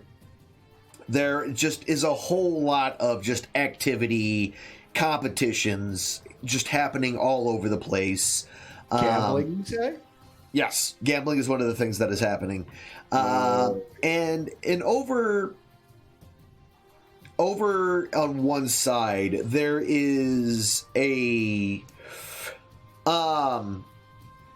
there is a one man who is sitting kind of up on an ornate carved wooden chair. It's not, I don't want to call it a throne because it's not a throne, but it's definitely a large wooden chair that's kind of up on its own platform over on one side, and sitting there is this bright red bearded man who is just watching intently all the activity going on around him and seeming very, very just amused by everything that's going on. Also, as you kind of look through, you do notice a group sitting at one of the tables a little further away from the hustle and bustle of all the things that are going on in the room. And this table seems to have a lot of very familiar faces. One of them being Leosin. So, but as far as the red bearded man, he's decked out in full plate mail and is absolutely in a great mood about all the things that are happening in this place. So, Zig, your drink has been poured, and with the help of somebody else, the halfling was able to get it up to the bar because it was a little heavy for him by himself once it was full. This is the happiest Zig's been in the past week. Oh, there you go. It's like just relief on his face. He stands up, holds up one finger, and he just stands there for a while. And for a little bit of time, absolutely nobody notices. But then after a little bit of time goes by, one person notices it too, and it's like, a challenger! A challenger! A challenger! And as they start yelling it kind of starts echoing, and more people just start saying a challenger as it kind of spreads throughout the entire tavern. And the next thing you know, Zig, everybody in the whole place is looking at you with this giant tankard. Now, the halfling kind of points at you. And mind you, he hasn't said a word the entire time. All right, he's been pantomiming, pointing this whole time. He's never said a word the whole time that you've been here. He points at you, and then he makes the drinking motion, but then he keeps like going back and back and back, just over exaggerating the drinking motion. And then once he gets it like all the way inverted, he puts it down and then wipes off his face, and then he points at you again.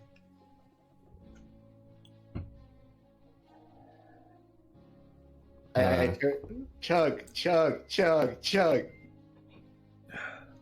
Drink. Yeah, chug it. Yeah, and when you say drink, like the halfling nods really fast, just a big smile on his face.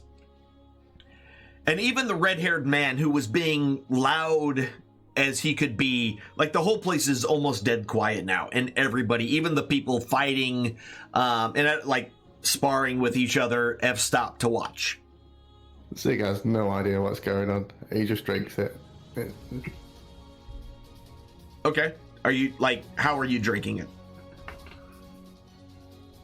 As fast as he normally does. He's not. You're not chugging it or anything? You're trying to drink the whole thing? You're just taking a drink? Well, no, that's how he normally drinks. Okay. Perfect.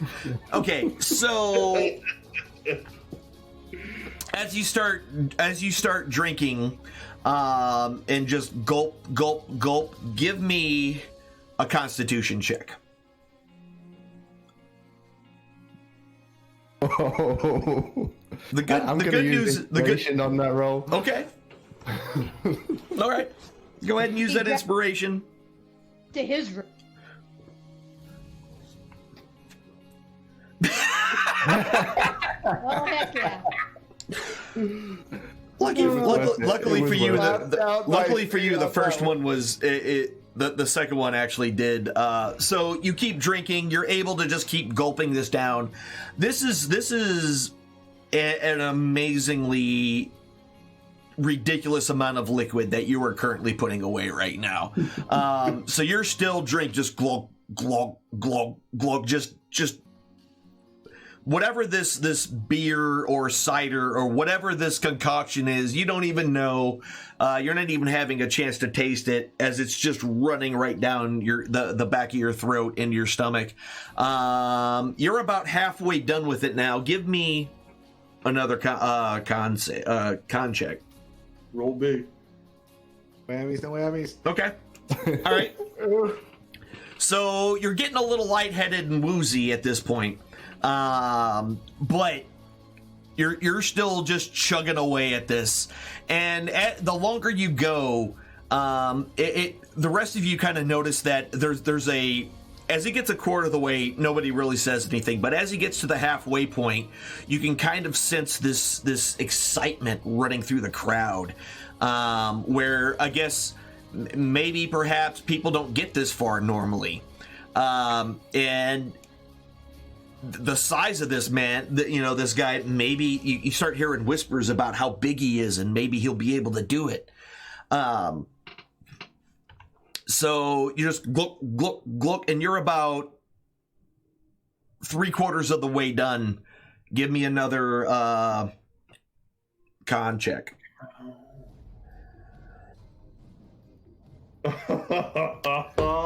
Oh no! After 3/4 of the way, just the pungent odor of the drink, the sheer amount of alcohol that you put away in such a short amount of time, and you know, having to be able to breathe, you finally just take the cup, well, the tankard from your mouth and put it on the bar. And Zig, go sleep now. and as soon as you put it down, the halfling kind of scrambles up and looks inside and looks in it again, looks at you, looks over and says, doesn't say anything, takes and does a thumbs down, and you kind of hear an no. So then he continues to kind of work his way and fills up some of the he takes a few pint glasses and starts scooping out whatever's left in the bottom of this. And you do notice that some people kind of go back to what they're doing, but some people are actually still paying attention to what's going on. When he gets done with 3 pints. Well, 2 pints and almost a third. And his eyes get real big. And he runs down, he climbs off of his stool, runs over, and pulls out a slate board, in which what is currently written on it is 4 pints. And he takes his sleeve and just wipes off the slate board with his sleeve and takes a piece of white chalk rock and just puts in 2 3/4 pints, and then stands up on the bar and holds it up. And then the next thing you know, there's just cheers and just everywhere, just people are cheering and carrying on and just having this a fit, essentially, on how much was left in the bottom. And some came up, and by the way, this is hitting you real hard. Whatever this was, it was very strong. Not just in odors, but also in alcohol content. And yeah, you're pretty much going to be blitzed at this point. So you're having a good time, or you're about to fall asleep. Either way, but everyone seems to be really excited, and it's like, apparently you beat the current record holder. Apparently no one's been able to completely drink this thing dry, but you so far have come the closest with only 3 pints left. And the last one who did it left 4. So right now you've drank 1 pint better than anybody else for that.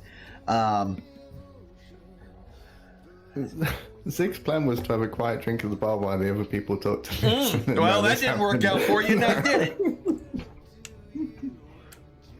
I could love this game for shenanigans like this. So yeah,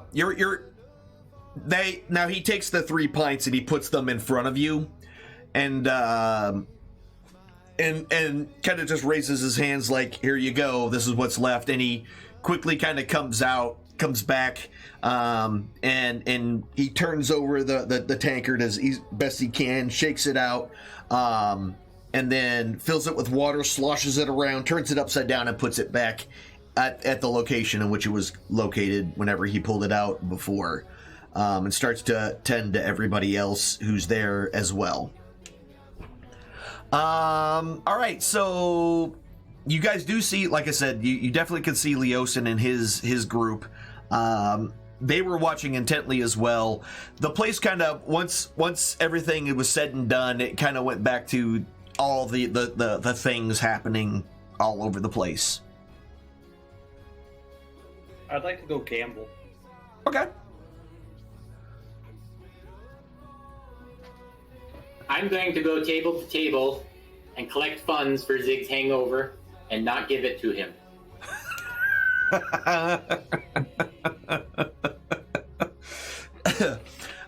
You know what? Give me a what? How are you doing that? How are you doing that? I'm just going to ask people for money to help the big guy that just beat the record. Okay. All right. Yeah, give me a deception check.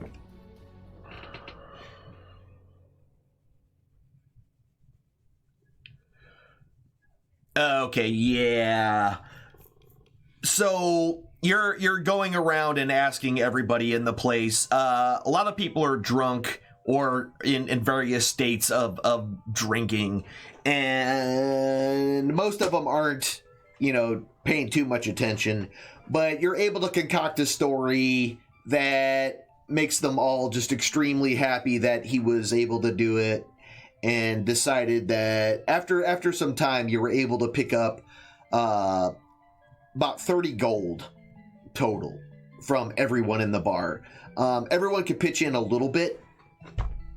Some were just copper, some were throwing silver, some were throwing full gold pieces. One threw a single platinum piece. Apparently they were feeling even more generous than the rest. But at grand total was about 30 gold worth of coins. So while you're out there grifting the group, or grifting everyone in the thing, what's everybody else doing? I know you said you were gambling. Nutrock. I'm gambling with. I'm gambling with Nutrock. Okay, so there's a few different places where games of chance are happening. There's some three dragon ante happening. There is just some simple dice games being played. Some bone being thrown. What are you, card or dice type games? What are you looking for? I'm looking for some bones throwing. See if I can't win some of my money back from those from the last time I played. Okay, I'll go bones with them. Okay, gotcha. We'll make it easy. All right. So what I need from both of you is I need deception checks from each of you. Hold on. Charisma. Yeah, charisma based. Make sure it's charisma. Deception checks. And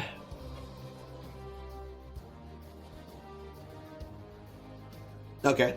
And perception checks from each of you.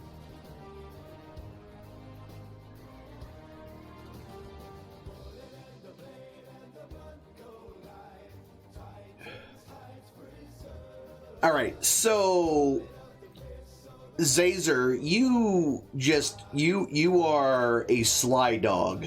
You are doing all the right moves. You are reading the table and doing everything exactly as best as possibly can.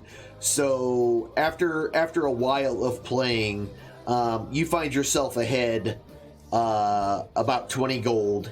And Nutrock, while you are a terrible bluffer, your ability to read the table at least helped you also gain some money, and so you are 20 gold ahead after some time. What about Axia and all them? I'm gonna go over to where everybody is wrestling and stuff and see if someone wants to take on a barbarian chick. There's a lot of very large individuals there. None so large as you, some very close. And they're all up for the challenge. Some even seem to be jumping at the chance. Maybe they don't see a woman of your stature as very often, and maybe they want to try their hand. Not sure. They just want to grab a boob. They better watch where they put their hands. I'll tell you that. Oh, I thought that's what he meant by. I'm done. I'm sorry. So yeah. So you grab a hold. So you're gonna challenge anybody, or you're just Anyone who wants to challenge, that's right. All right, cool. So what I need you to do is go ahead and give me an athletics check, strength athletics.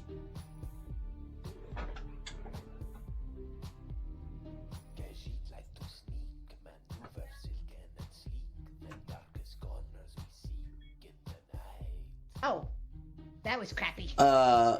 Yeah. So the first kind of the first wrestling match you get into, you find yourself quickly overpowered,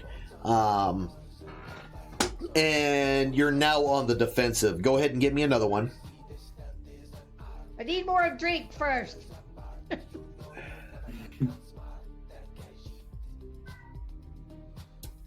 Yeah, so after finding yourself in a disadvantaged position, you quickly kind of reverse, and you quickly put them on the defensive as you kind of swap your grapple around and grab a hold of them from behind, making him very difficult for him to strike you with his elbows or hands. Bear hug. And okay, yeah, go ahead. Give me another strength check, athletics check. Sorry. Oh yeah. So as you're squeezing them and just holding them up, you pick them up off the ground. Just start squeezing and squeezing and squeezing, and he just starts tapping your arms frantically. He's gonna pop. Surrender. No surrender.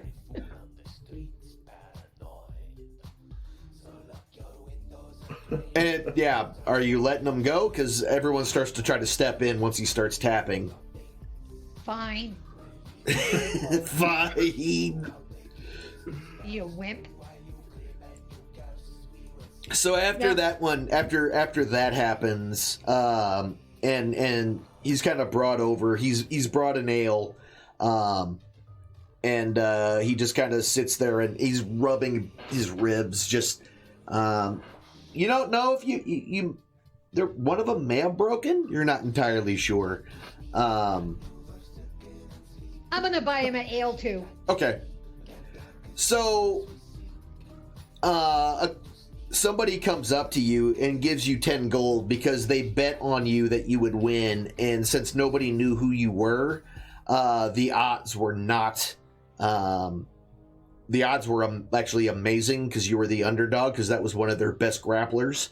And because you took him out, he made so much money. You know, here's some for you because you did all the work. Essentially, is what it comes down to. So he gives you 10 gold. Okay. So you made 20. Yeah, and everybody made money. Yeah. So the rest of the day kind of goes on, and there's still more, the occasional challenge and whatnot, and gambling and all the other stuff, and after things start to kind of quiet down a little bit, you were actually approached,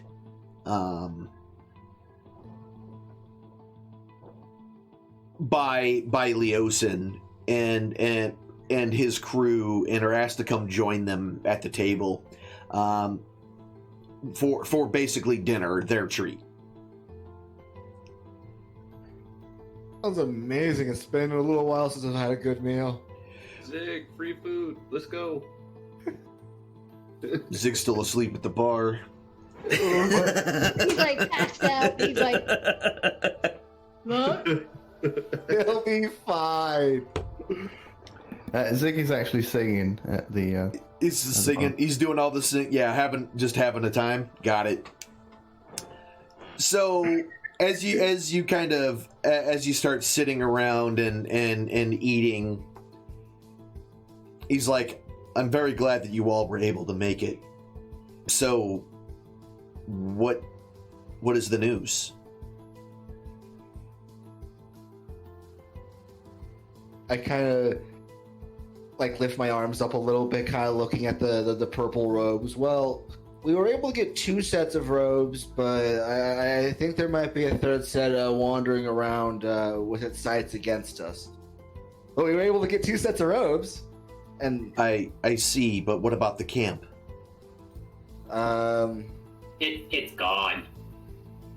And my butt killed the big guy. Okay, I see. Then, were you? If it's gone, then do you know where they went? Gone when we got there. Nope. But was there any clue or anything left behind? There were two of the leaders there, and a few black dragon eggs, which we smashed, or smashed a few of them at least. There were dragon eggs, you say? Inside the cave? Yeah. Yeah, in the cave. How many did you smash? Yeah. 3, I think. Wasn't there another one in the other one? Maybe not. No, there wasn't one in the second one where we picked up Jeff. Yeah, it was just the 2 in that first room we were in. It was the 2. Okay. All right. So that's concerning. And there was the weird hentai monster too. Yeah, then there was tentacles. I don't know what that was, but I ran. That may have actually been your best bet. So there was no clues whatsoever on where they may have been going.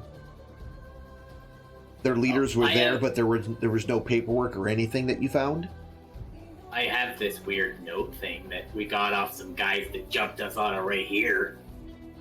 Really? May I see it? Gotta give it back. Fear not. We are on the same side here. So he kind of takes the note and unfolds it, and he's like, I know this. This is a cipher script that the cult has been using for years. I happen to know the cipher, so this should only take a bit of time for me to go ahead and decipher for you. So if you give me some time, and he kind of nudges one of his apprentices, and they run off up to the man who you've noticed that throughout the day has been watching all of you pretty intently. You've caught him basically, I won't say staring, but you've definitely caught him showing interest in your various escapades of gambling and physical prowess and all those things. You talking about Redbeard? Yeah, Redbeard guy. He's been kind of paying attention to all of you. And this is the same one that the apprentice runs up to, and he sends off an individual who comes back with some parchment and some ink and a quill. And it gets brought back to Leosin. And he starts to go to work deciphering while everybody else kind of continues their meal. It's gotten a little bit quieter. A lot of the fighting and whatnot has kind of given away to drinking and storytelling. So it's still loud, but it's less physical and more just, rowdy, drunken, people having a good time behavior, like throughout the place. I'm gonna put food inside my robe. Got it. All right. Gotta feed my butt. Saving it for later, I guess. No problem. So, and that's so deadly, it can kill half dragon. Host. Yeah. I get this crap. So as he starts deciphering, he's still kind of talking to you in between, and one of the things he's kind of like, I'm glad you realized that this spectacle you saw before you was a test of my host. And my guess is is that he likes what he's seen because he hasn't had you kicked out yet. And he keeps just working away with the paper and scribbling. And excellent. After a bit of time, he finally hands you back the decrypted note, which you now should have.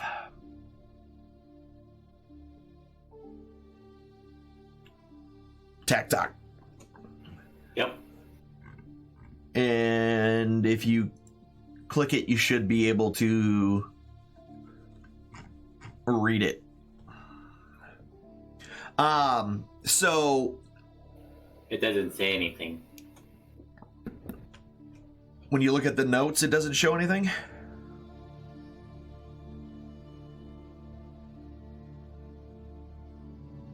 Yep, I opened, because I have encrypted and decrypted, and I opened them both, and there's encrypted just says type note, cost 0. Oh, that's... Decrypted says type blank. Oh, I may have put this in the wrong spot.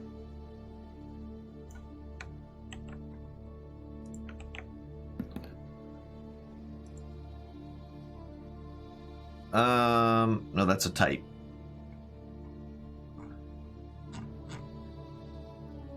Try it again. I may have put it in the wrong spot. Still shows blank for both. Weird. Okay. Because that's not how that was supposed to work.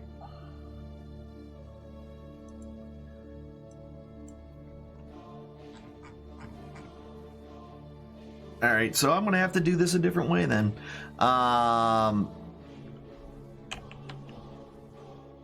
No problem. So,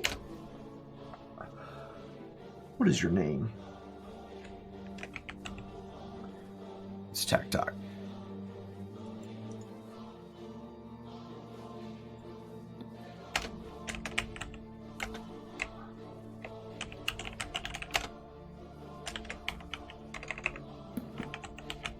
I don't know if it's going to let me do it. It's not.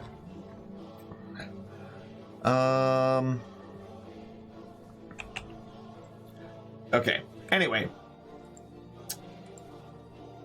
Give me a second here.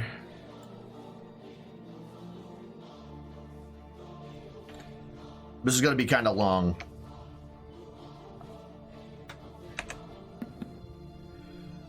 Oy vey, it's not working. All right, never mind. I'm going to do it this way. So essentially, after he gets done with the note and he decrypts it, H, my worries that we may have been discovered was not unwarranted. It seems the monk was not working alone.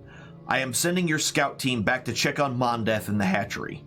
If things aren't as we left them, question every survivor and track down these heroes. I have entrusted you with the imprinting command in case any of the drakes were taken and turned against us. Once your job is completed, rejoin the caravan at Baldur's Gate. We'll be heading up the coastway as planned. R. Think we just figured out where the other purple robes are. Winning. Sounds like we're going to Baldur's Gate. And so as he's like, he goes, this is fantastic. We know so much more. Please, just enjoy the rest of your meal. I need to go speak with my friend, Mr. Froome. And he kind of takes the decrypted one, and takes it with him and brings it up to the red-haired man, the red-bearded man, and he starts kind of talking to him, and they both, Anthar stands up and they both walk into a doorway in the back and kind of disappear down a hallway. And yeah. And so they disappear for a little while.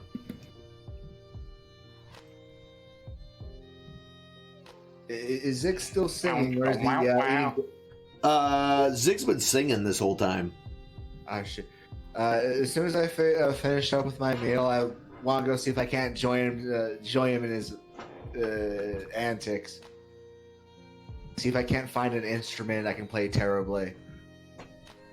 Got it. If I can't, I'll just start singing. I've actually got a song for you. Ready? Alright, so Zig is stood up. He's doing a little orc dance. Are you ready for the song? Oh Lord! All right, I'm afraid of this, but yes, let's do the song. So horribly afraid. One sec. He's gonna try not to laugh the whole time. Hold on, I need to do this up real quick. Alright, so just picture this. There's an 8-foot orc in the middle of a room with his arms flailing. Right, okay. Here he goes. Her beauty renders me helpless. I'm like a babe newborn. Her eyes defeat me as the noblest warrior. I am made forlorn. Her tresses tumble like nightfall. Her fangs are sharp as a sword. She surpasses every female of our worthy horde. She is strong, she's lovely, worthy of a noble male. I shall strive to reach that honor. For her, I'll not fail. So quite a few people actually know the words, and they sing along, albeit poorly, and you know, not exactly on the same tune. So it's kind of, you're hearing the words all haphazardly, but your Zig is definitely the loudest one in the bunch. And when you get done, like, there's a lot of like, yeah, clapping and stuff like that happening. You seem to have become quite the favorite amongst some of these folks.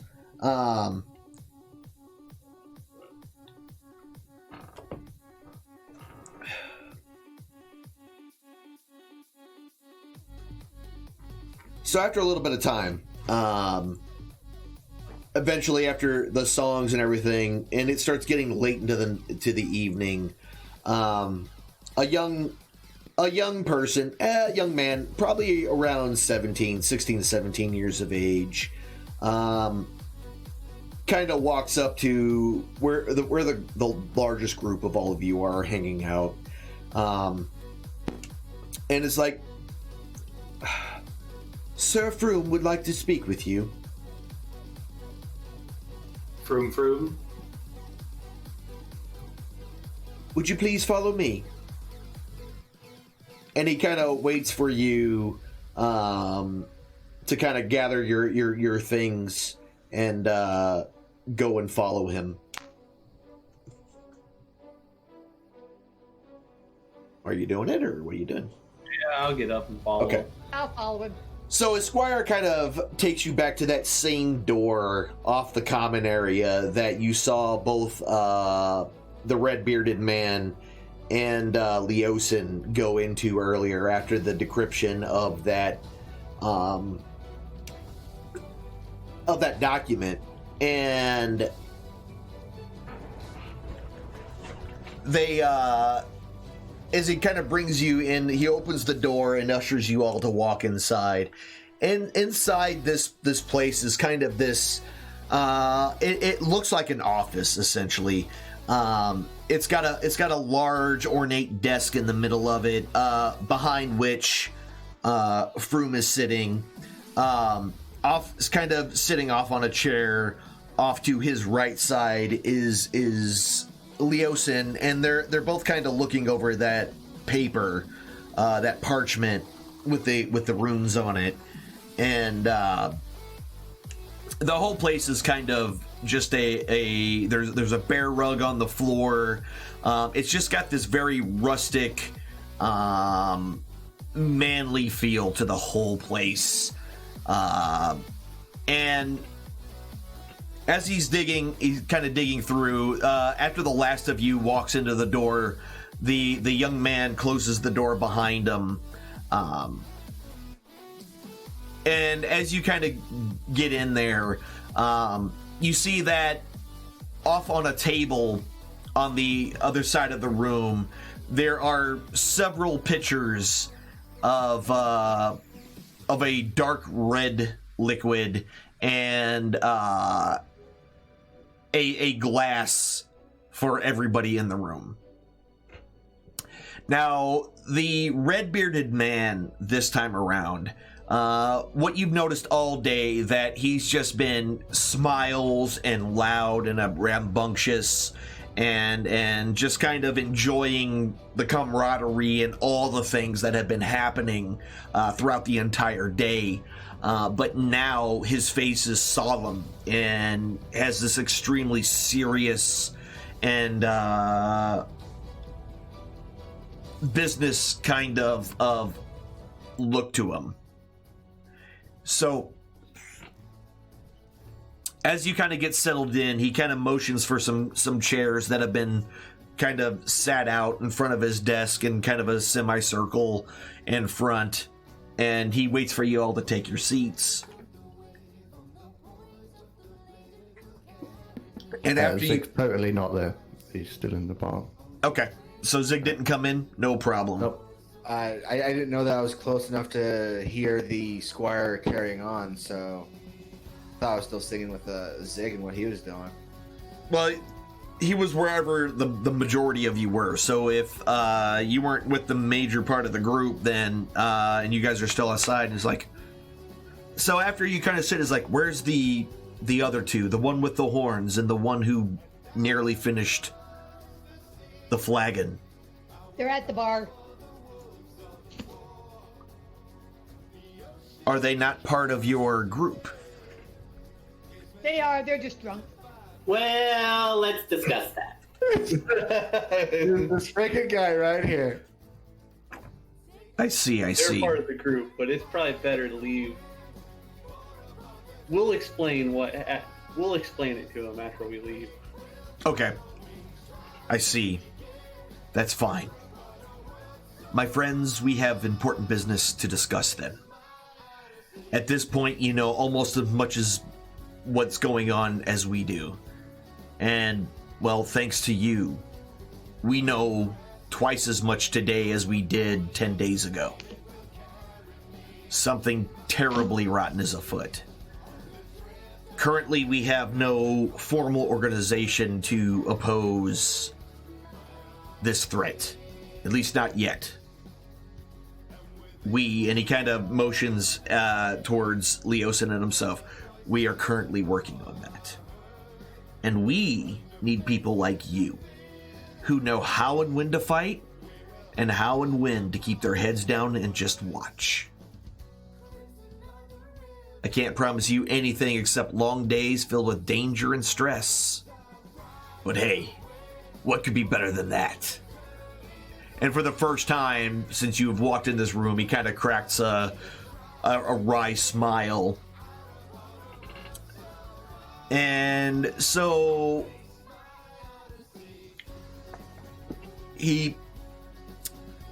let me introduce myself. I am Ontharr Froom, which you may have already gathered. I am a member of a group that is quite opposed to these goings-on. However, I myself and those within my inner circle are not enough. And he kind of points off to his friend, is like, our friend here, whom I understand you have already met. Don't save him. Yes. He is a member of the Harpers, which you may have only heard rumors of, but they do indeed exist. I am a member of the Order of the Gauntlet, and together we are working against the cults. What we know is only of what we knew before. Generally, they have always been concerned with raising undead dragons But it seems now there's some new scheme that we haven't quite put our finger on. We know that they've been way more active and as of late, and we just do not know what it is, but we know it's something big. I have another member in another faction. You may have heard of the Elterel Enclave, but their fights against the cult goes back since the cult began attempting to bring forth undead dragons into the world. If you wish, you can join one of our factions. I cannot pay you for joining, mind you. Please note, but membership does have its privileges. And Leosin is like, for example, the horses that you were provided are just some such things that you can gain from the correct contacts in the harbors. And Onthar kind of gets this look on his face, is like, but if you're not into that sneaking around type stuff and would rather go in face first, then perhaps the Order of the Gauntlet is better for you. There's no membership fee, but membership does, again, some things money can't buy, like connections.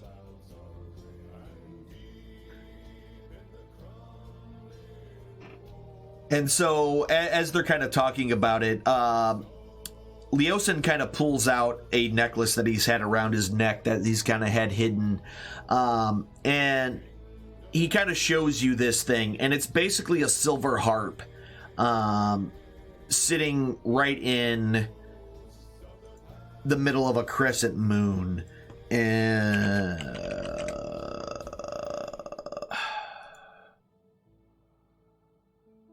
And looks a whole bunch a lot like that.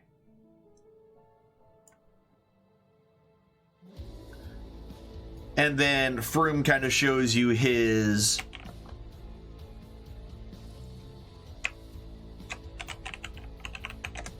and this one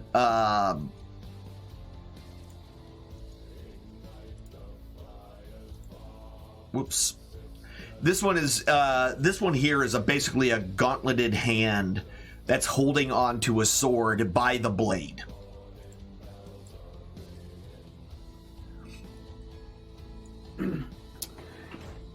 What about the third one? The Enclave? They don't... neither one of them are members, so they don't have... They don't actually have it, like, easily available, but they explain it to be a stag on a green background. They explain that it tends to be, you know, druids, rangers, and other forest folk, they put it. But these individual groups are kind of been working, mostly these two are trying to work to get more support from these various factions, to include also the Lord's Alliance. But the Lord's Alliance is going to be a little more difficult due to the political involvement of dealing with all the lords, because the Lord's Alliance are essentially a group of various lords from all over that work together for labor and money and other reasons to do things that help them all equally, essentially. If they don't, you know, even if you don't want to join their faction, they're not going to hold it against you in any way, shape, or form. And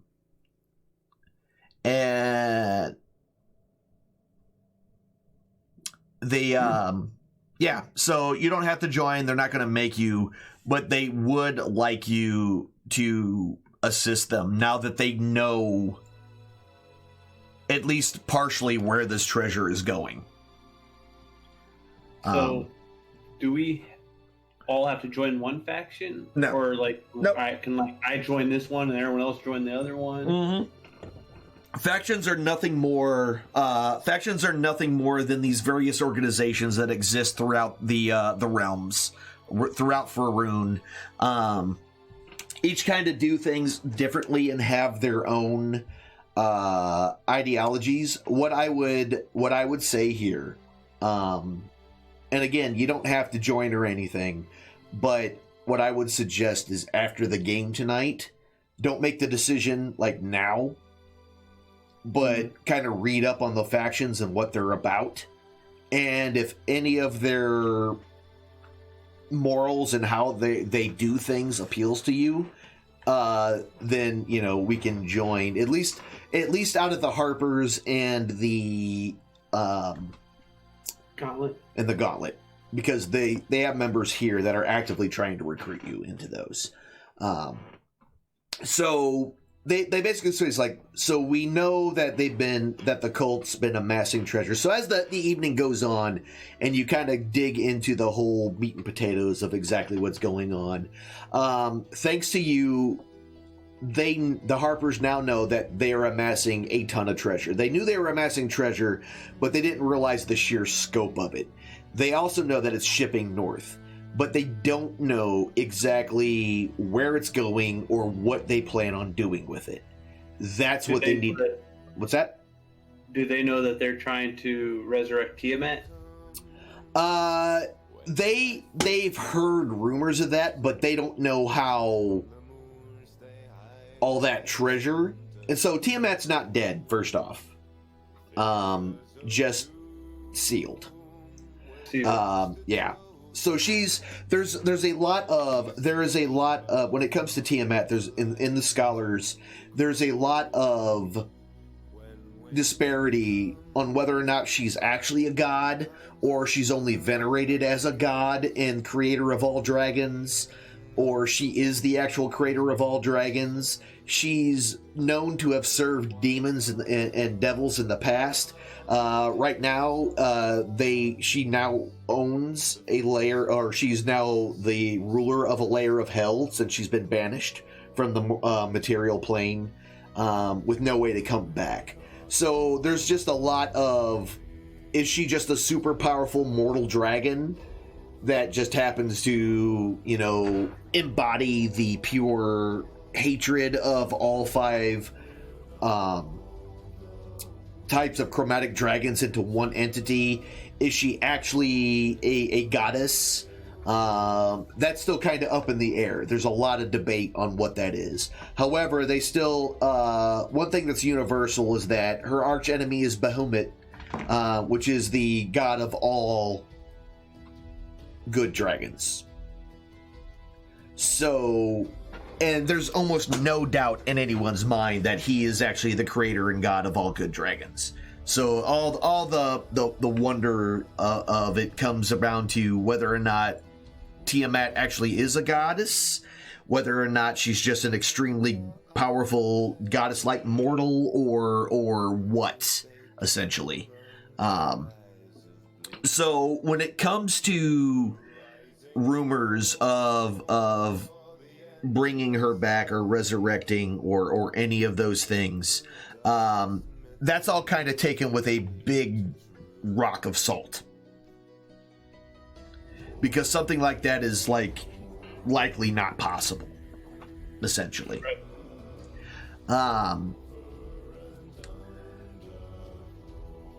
So they explain. Any other questions from anybody on Tiamat and what these guys know directly before?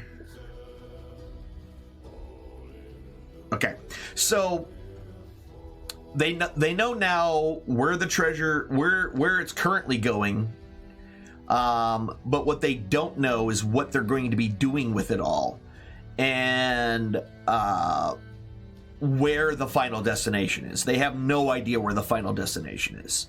And that's where you come in, essentially. We know they're headed to Baldur's Gate, and we know they're heading north from there. And more than likely, coming from the Harper intelligence network that they have, that's going to be a central staging location to continue as part of regular caravans.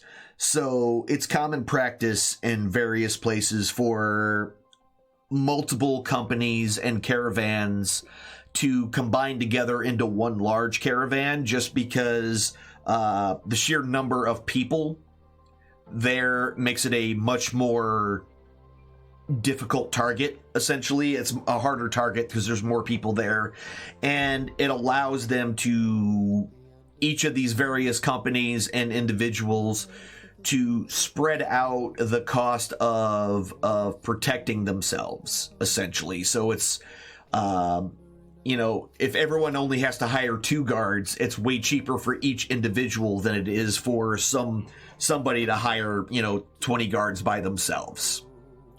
And there's a lot of companies and whatnot, especially within Baldur's Gate. That's what they do, is essentially they're like job placement locations for people who want to guard caravans. You're brought in, they give you a brief interview to check your skills, and then that's it. So, and then you're part of it. They want you to find your way to Baldur's Gate. Once you get there, you're going to meet up with one of their contacts. Once you meet up with them, they will basically get you hooked up with one of these placement companies in order to get you on this caravan as a guard or whatever, right? So essentially posing yourselves as just your average ordinary guards, taking your way as part of this. But your real mission is to follow this treasure to its final location. Since you got back so quickly, they figure they're just kind of estimating where you left from, where the camp was, and the direction everybody was going. It's likely that we still have about 10 to 15 days before a caravan, because 4 people on horseback, or 5 people on horseback will definitely move much faster than, multiple covered wagons and things like that moving across rough terrain before getting to the road. So by their estimation, we probably got anywhere between a 10-day or 15 days before this current group gets to Baldur's Gate. Now, if that's the case, they already have spies from the Harpers watching that particular area. Once they get a whiff of some of these wagons that actually belong to the cultists, they'll keep those followed up until Baldur's. From that point is when you'll take over and watch it from Baldur's Gate to wherever it is it's going. They know north, but they don't know where north.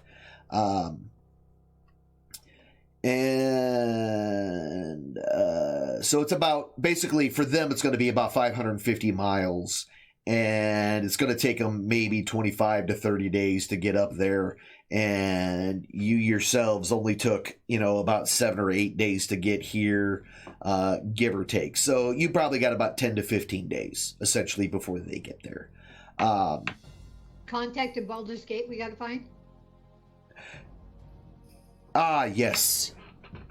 So if we tell you this, and this is Leosin. Leosin says, if I tell you this, that means you're taking the job, correct? Well, I can't decide for the whole group, so we'll have to discuss it with everybody. Then Froome says, yes, discuss it, but answer quickly. Because we've got 2 more comrades in the other room that we need to... We can't, say, yeah, we'll do it, and not ask their... Well, then, by all means, bring them in here and let's have a discussion. All right. By this time, I've made my way back to the table the group had once been sitting at. Yeah, nobody's pretty much there. The a couple of Leosin's apprentices are there, but none of your group is. Huh. I'll go out and grab the other 2 yahoos. Okay. So out of that back room, Axia comes out and grabs your attention, and then grabs Zig's attention somehow. Hello? Sure. We have a mission that we need to get you guys' opinion on to see if we want to do it or not. So I need you to come with me to this room. That's too many words. Okay. Zig, come with me. And I kind of just motion in my direction and I start following Axia. Okay. Zig, come. Oh, I'm coming. I'm starting to think Axia is actually in charge in this case here. Trying to make it simple for Zig. Zig, come. Zig, come. Sit. Follow. Stay. Sit. Start treating him like a puppy. 6 6 also. So after y'all come in, I'm so not gonna scratch his belly. Sorry. yeah, they. So Froome seems to be getting a little impatient, and it says, "So discuss." You spend a little time, kind of recapping everything that was gone over, and the next step going to Baldur's Gate, getting hooked up as one of the guards and following them to wherever it is that they're going. It's not even a question for me, sir. I am all in. Chasing cultists, treasure, and a chance at killing dragons? Ooh. Wait, you said something about treasure? Yes. The hoard of Tiamat is a great treasure with lots of golden coin. Toe is in. Yeah, absolutely. I'm all about that. Look, tie me up. And I got just all excited, got a big old grin on my face. Get paid! Woo! What about the rest of you? Not drunk? My butt agrees. I mean, yeah, I'm in. Okay. Nutdrock sound excited. Yeah. I turn to Zig. Hey, Zig. You want to go on an adventure with us? Get paid, get some coin. Zig been thinking. Thinking.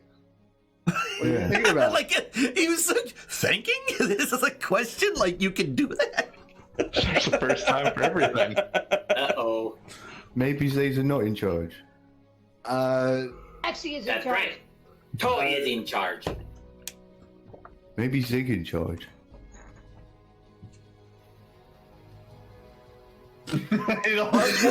Everybody gets quiet. Well, I actually like this idea. Yeah, Zig, you're in charge. You're in charge now. You're the boss. Yeah. Okay. Maybe Toe not going to go. We leaving? In the morning, mayhaps. Yeah, Zig needs to sleep. Yeah, We need so to essentially, go to Baldur's Gate. the river that this city is right next to, basically flows straight to Baldur's Gate from here. The current is fast and can definitely get you to Baldur's Gate in about 3 days by taking the boat, which is far faster than their caravan can travel, or you could even travel by horse. We all float down here. Something like that, yeah. Ooh. I'm down for catching a boat. Do you like food? So then we're agreed, Froome says, looking at the group. Who's this guy? His name is Flume. And he has a job for us that we're going to take. Fruit? Not food. Not Go to food. sleep. Go to sleep. You said people, not food. They're not. No. Go Flume. to sleep. Not His food. name is Food. Go. It's just what we call him. His name is Froome. Not food. Sig's going to sleep. Good idea. All right. Why So do you people even try? Excellent. Then it is agreed. You're doing us a great service. We will stop these rascals yet. Now, the name of my contact. He's a traitor. His name is Akin. If he's a traitor, how do we know we can trust him? A traitor, not traitor. I did not enunciate correctly. Traitor is like... He's a traitor. And we don't like him. Let's be friends.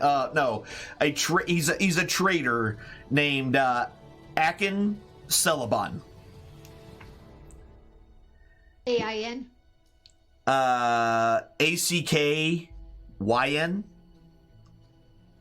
Okay. S-E-L-E-B-O-N. I don't care about his last name. So he operates an equipage business on the outer city, north of the city wall. It's a district called Blackgate, and he sells. He's basically in the price of selling all the materials needed for long distance freight hauling, such as wagons, rope, nettings, grease, all those kinds of thing, chains, extra wheels, just all those kinds of stuff. He's also a wagon repair shop as well. He is not directly involved with hiring. However, because of his shop's location and what he does, he very much knows a lot of the companies that do these types of hirings. And with him vouching for you, essentially getting you a quick in order to get hired on as a guard. So that should be enough information for you to, find them and talk to them and get yourself set up. Well, some of the nice things, some of the things about Baldur's Gate that you kind of know is Baldur's Gate has a strict no cart, pack animals, horses, or any kind of animal into the city. Dogs, anything. Like, they're not allowed into the city. And one of the reasons they do that is that Baldur's Gate, where it's located, there's a lot of really steep and treacherous roads that run through it because of the where it sits. And not only that, many of them aren't wide enough to even handle a cart on them. And the other primary reason of why they never made it easier to traverse is that essentially it's a big business town, so anything that's going through it from north to south, essentially how it works is most places sell off their wagons when they get to the south end of the gate, pay porters to carry the stuff through to the north side of the gate, and then buy all brand new wagons and things to continue their journey northward. This essentially is what they call what they call outer city, is where you can actually do that. And this brings a lot of cash flow because instead of carrying their wares through the city instead of, taking the cost of having to sell their wagon, so on and so forth. They just sell it there. So it saves them some time and some money to do that. So it's this very large trade city. Not to mention that it's right there on the water. So of course you get all the boat traffic as well as the foot traffic as well. And so it shouldn't be, difficult. You might even be able, depending on when they arrive, you might even be able to trail them, since their stuff is probably going to have to get moved through the city in the same way, and not all of them will be. Essentially, since most people sell their stuff, they'll be one of the very few that actually carry their stuff all the way through. So you may have an easier time trying to figure out which group is the group that you're actually supposed to be following. So for that, he's like, well, excellent. Then the sailing vessel will be ready for you first thing in the morning. If you, like, as I said, it'll take about 3 days. It'll leave at dawn the next morning. For each of you, and he kind of opens up a drawer on his desk and pulls out this large bag, and lays out stacks of coins, and to each of you hands out 5 platinum pieces. This is to cover whatever expenses you may need on this trip. What's this? Let me hold that for you, Zig. Yeah, you lose things.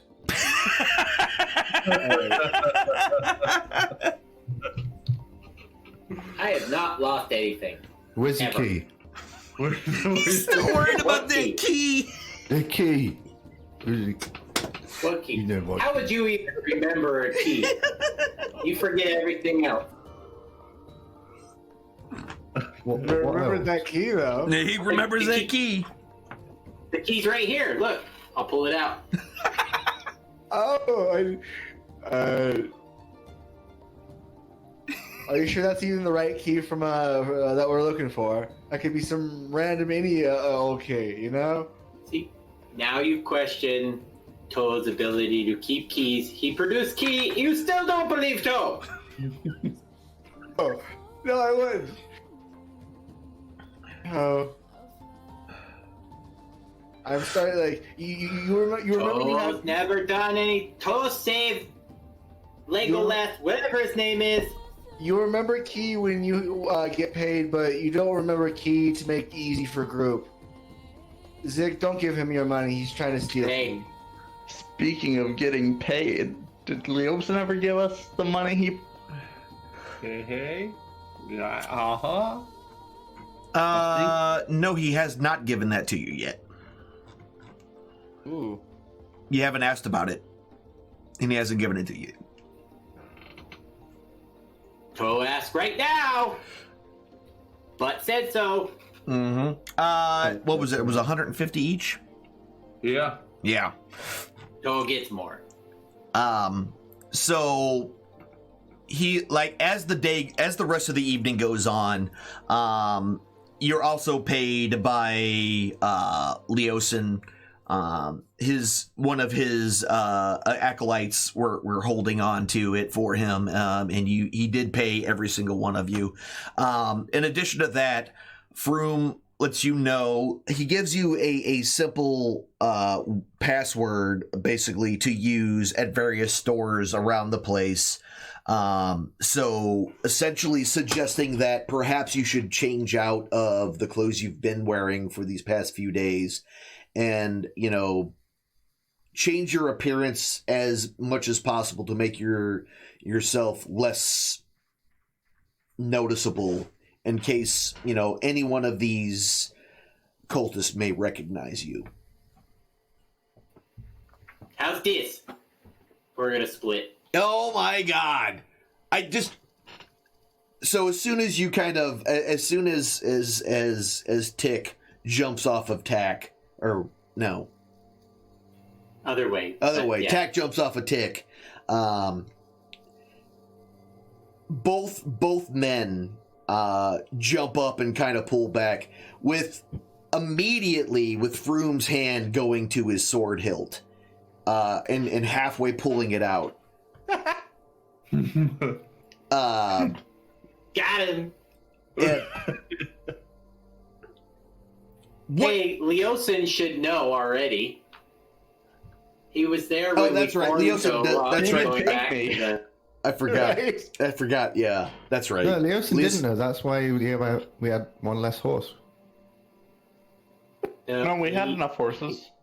Nielsen was already gone when we got the horses, I thought. No, Yeah, but we I had 5 saved horses. him as That's a right. You did save him as a kobold. kobold. Yeah, he does and then know. we turned into Toe once we got the greenest. That's right. Yeah. So Leosin doesn't react like that. I forgot about that. I forgot all about that. Yeah. So Leosin doesn't react, but Froome definitely jumps up and he's like, spies from the freaking cult.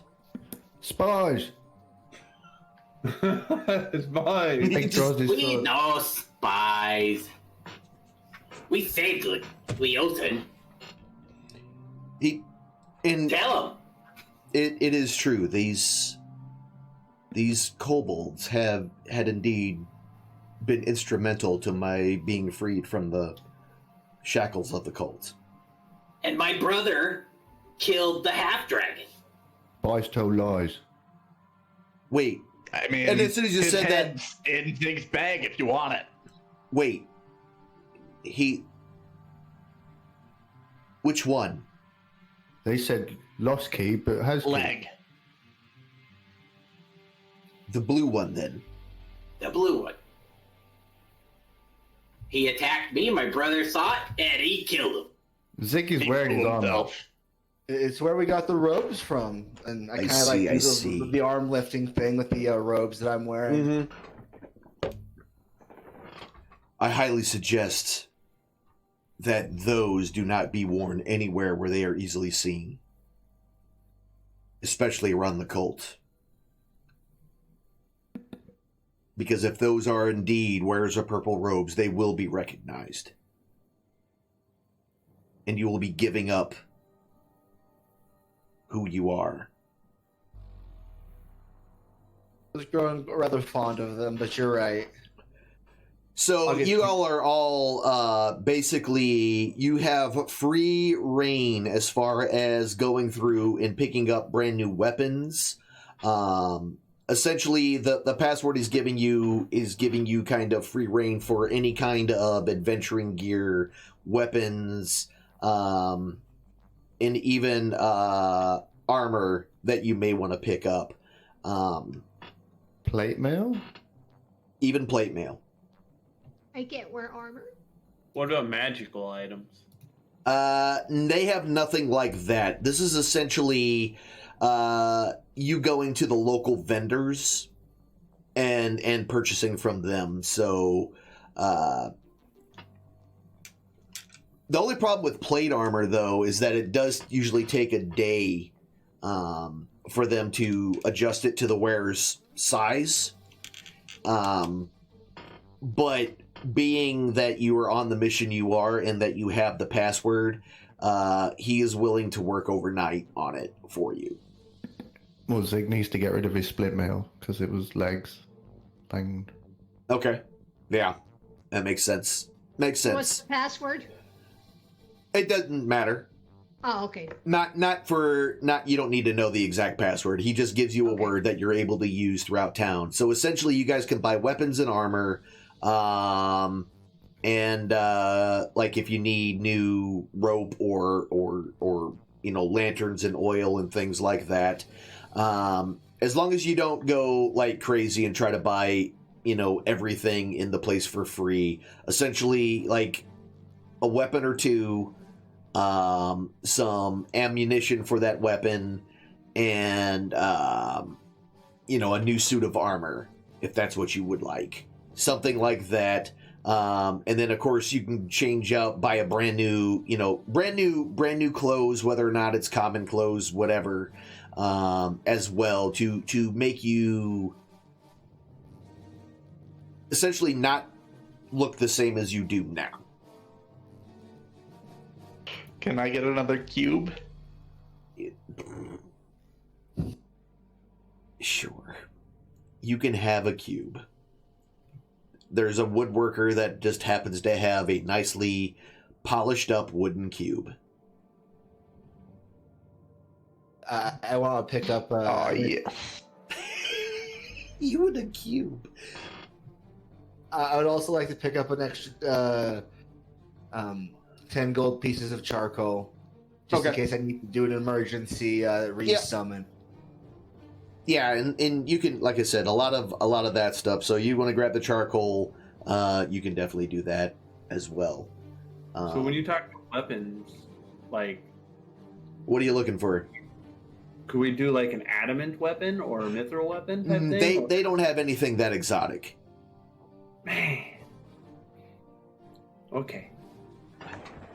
Essentially all standard items and, made the standard way, steel, iron, that sort of stuff.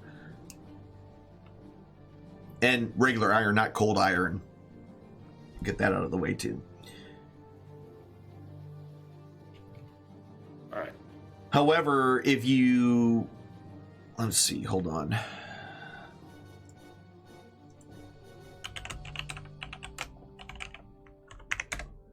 If you wish,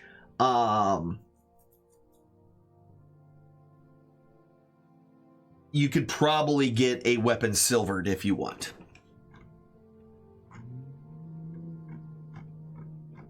So what's that actually do for me? So a silvered weapon is essentially just a weapon. Some ant monsters are susceptible to silvered weapons. That's it. Right. If I silver it, will it affect the damage output on normal creatures? No. Or no? Nope. Only werewolves. So actually, lycanthropes are one of the things that it works against. Yes. Oh yeah, I would do that then. Okay. How much will it cost my halberd silvered? Since you're not actually buying anything else new, they will do it as part of the password. Okay, because I'm at the best armor I can have. Right? Okay. What are you wearing right now? I think I'm chainmail. I think you can wear plate. No, you can't wear. He's got medium armor, right? Yeah. Yeah, medium, high chain shirts are 13. Breastplate is 14. Scale is 14. Oh, this is all... Okay, so this is all like... oh yeah, it shows medium armor. Yeah. So, paint. Half plate as well is a 15. And that's something I'd have to pay for, though, right? No, if Zig can get a full plate, you can get a half plate. And the silvered... They'll charge you 100 for the silvered halberd. Okay. If you want, if they'll give you, the armor for free, but you'll have to pay for the silvering. Okay. What's this spiked armor? It's something that you only really see in dwarven lands for the most part, which you should know this, but well, not you, but essentially it's armor that's built with a bunch of spikes in it, and when you grab a hold and grapple people, they can take damage from your armor. Isn't there a very specific fighter type that actually specializes in that armor? Kind of. Yeah. I'll do that then. I'll do the silvered halberd and I'll do the plate. Okay, the half plate? Yeah. All right, cool. And they will take, your old armor off as kind of a trade. So essentially, it's your old armor and nothing else to upgrade to the newer armor with this password. I will say I'll just give my old armor to him. Anyway, Yeah. So. Yeah. That's the same as you, Zig, as well. Because essentially, you're getting all this on Tharfroom's dime right now. Do I just drag it over? Yeah, you should be able to just drag it over and drop it in there. And while all this is happening, we're going to finish off, guys. We are done for the night. We're a little bit after 11. We will start up next week on the boat ride. So essentially, you all get a good night's sleep tonight. You will be put up in the tavern for free as well. And after you kind of, you're basically changing out your clothes and everything, getting some new equipment, and being sent on your way. And yeah. And I just want to double check. What about the brothers? You guys good on armor and stuff? Armor, we have the best we can get, aside from magical stuff. Gotcha. I think we're thinking silverizing our weapons, if that's going to be helpful. I mean, some creatures are susceptible to silver weapons. Not all creatures, but some are. So there's no idea whether or not you'll actually come across any, If it's free and we can do it, we might as well. Okay. Is Zig's greatsword recognizable? Is it as Langdrassid it is? Oh, so the sword itself didn't have any defining features. It was just a standard sword. So there was nothing. Yeah, there was nothing unique about it that would make it stand out. No.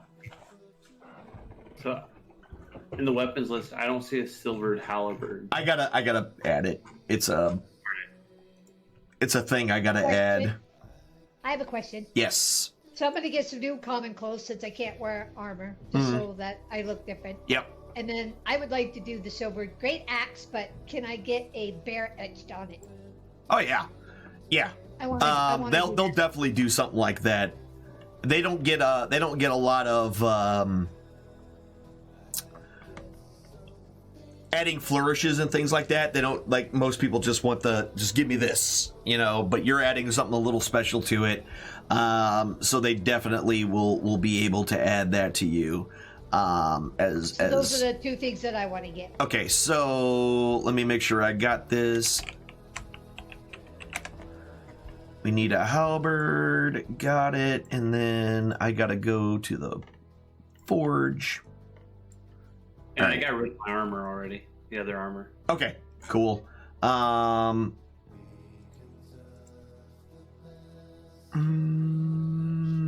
Let's see. All right, I think what I'll do this offline. We don't need to sit here and go through all the admin stuff on the stream. Ladies and gentlemen, we're going to end it here. We will continue on next week, going down the river and doing the river things. Thank you very much for your time and attention. You all have been wonderful. At the end of the streams, I always like to do a bonus roll of divine favor to say thank you for hanging out and being cool. And tonight, our bonus roll is a 1. That's fine. That's fine that happened. We're all fine here. I told you I was rolling garbage before, but that's fine. Divine favor for everybody. Again, ladies and gentlemen, thank you for your time and attention. We'll see you all later. We will be back on Sunday. Until then, be good to yourselves, be good to each other. Remember, you only have one life to live, so does everyone else around you. Try to make their lives a little bit better than what it was when we got there. Or at a minimum, just don't make it worse. I'll see you later. Have a great night.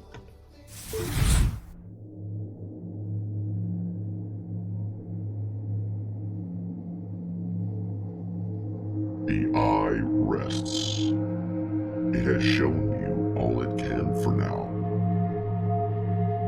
This is not a time for sorrow, but a time for joy. When one chapter ends, another must always begin. Ponder upon the lessons you have just witnessed, and heed its wisdom. Apply it to your lives. Go forth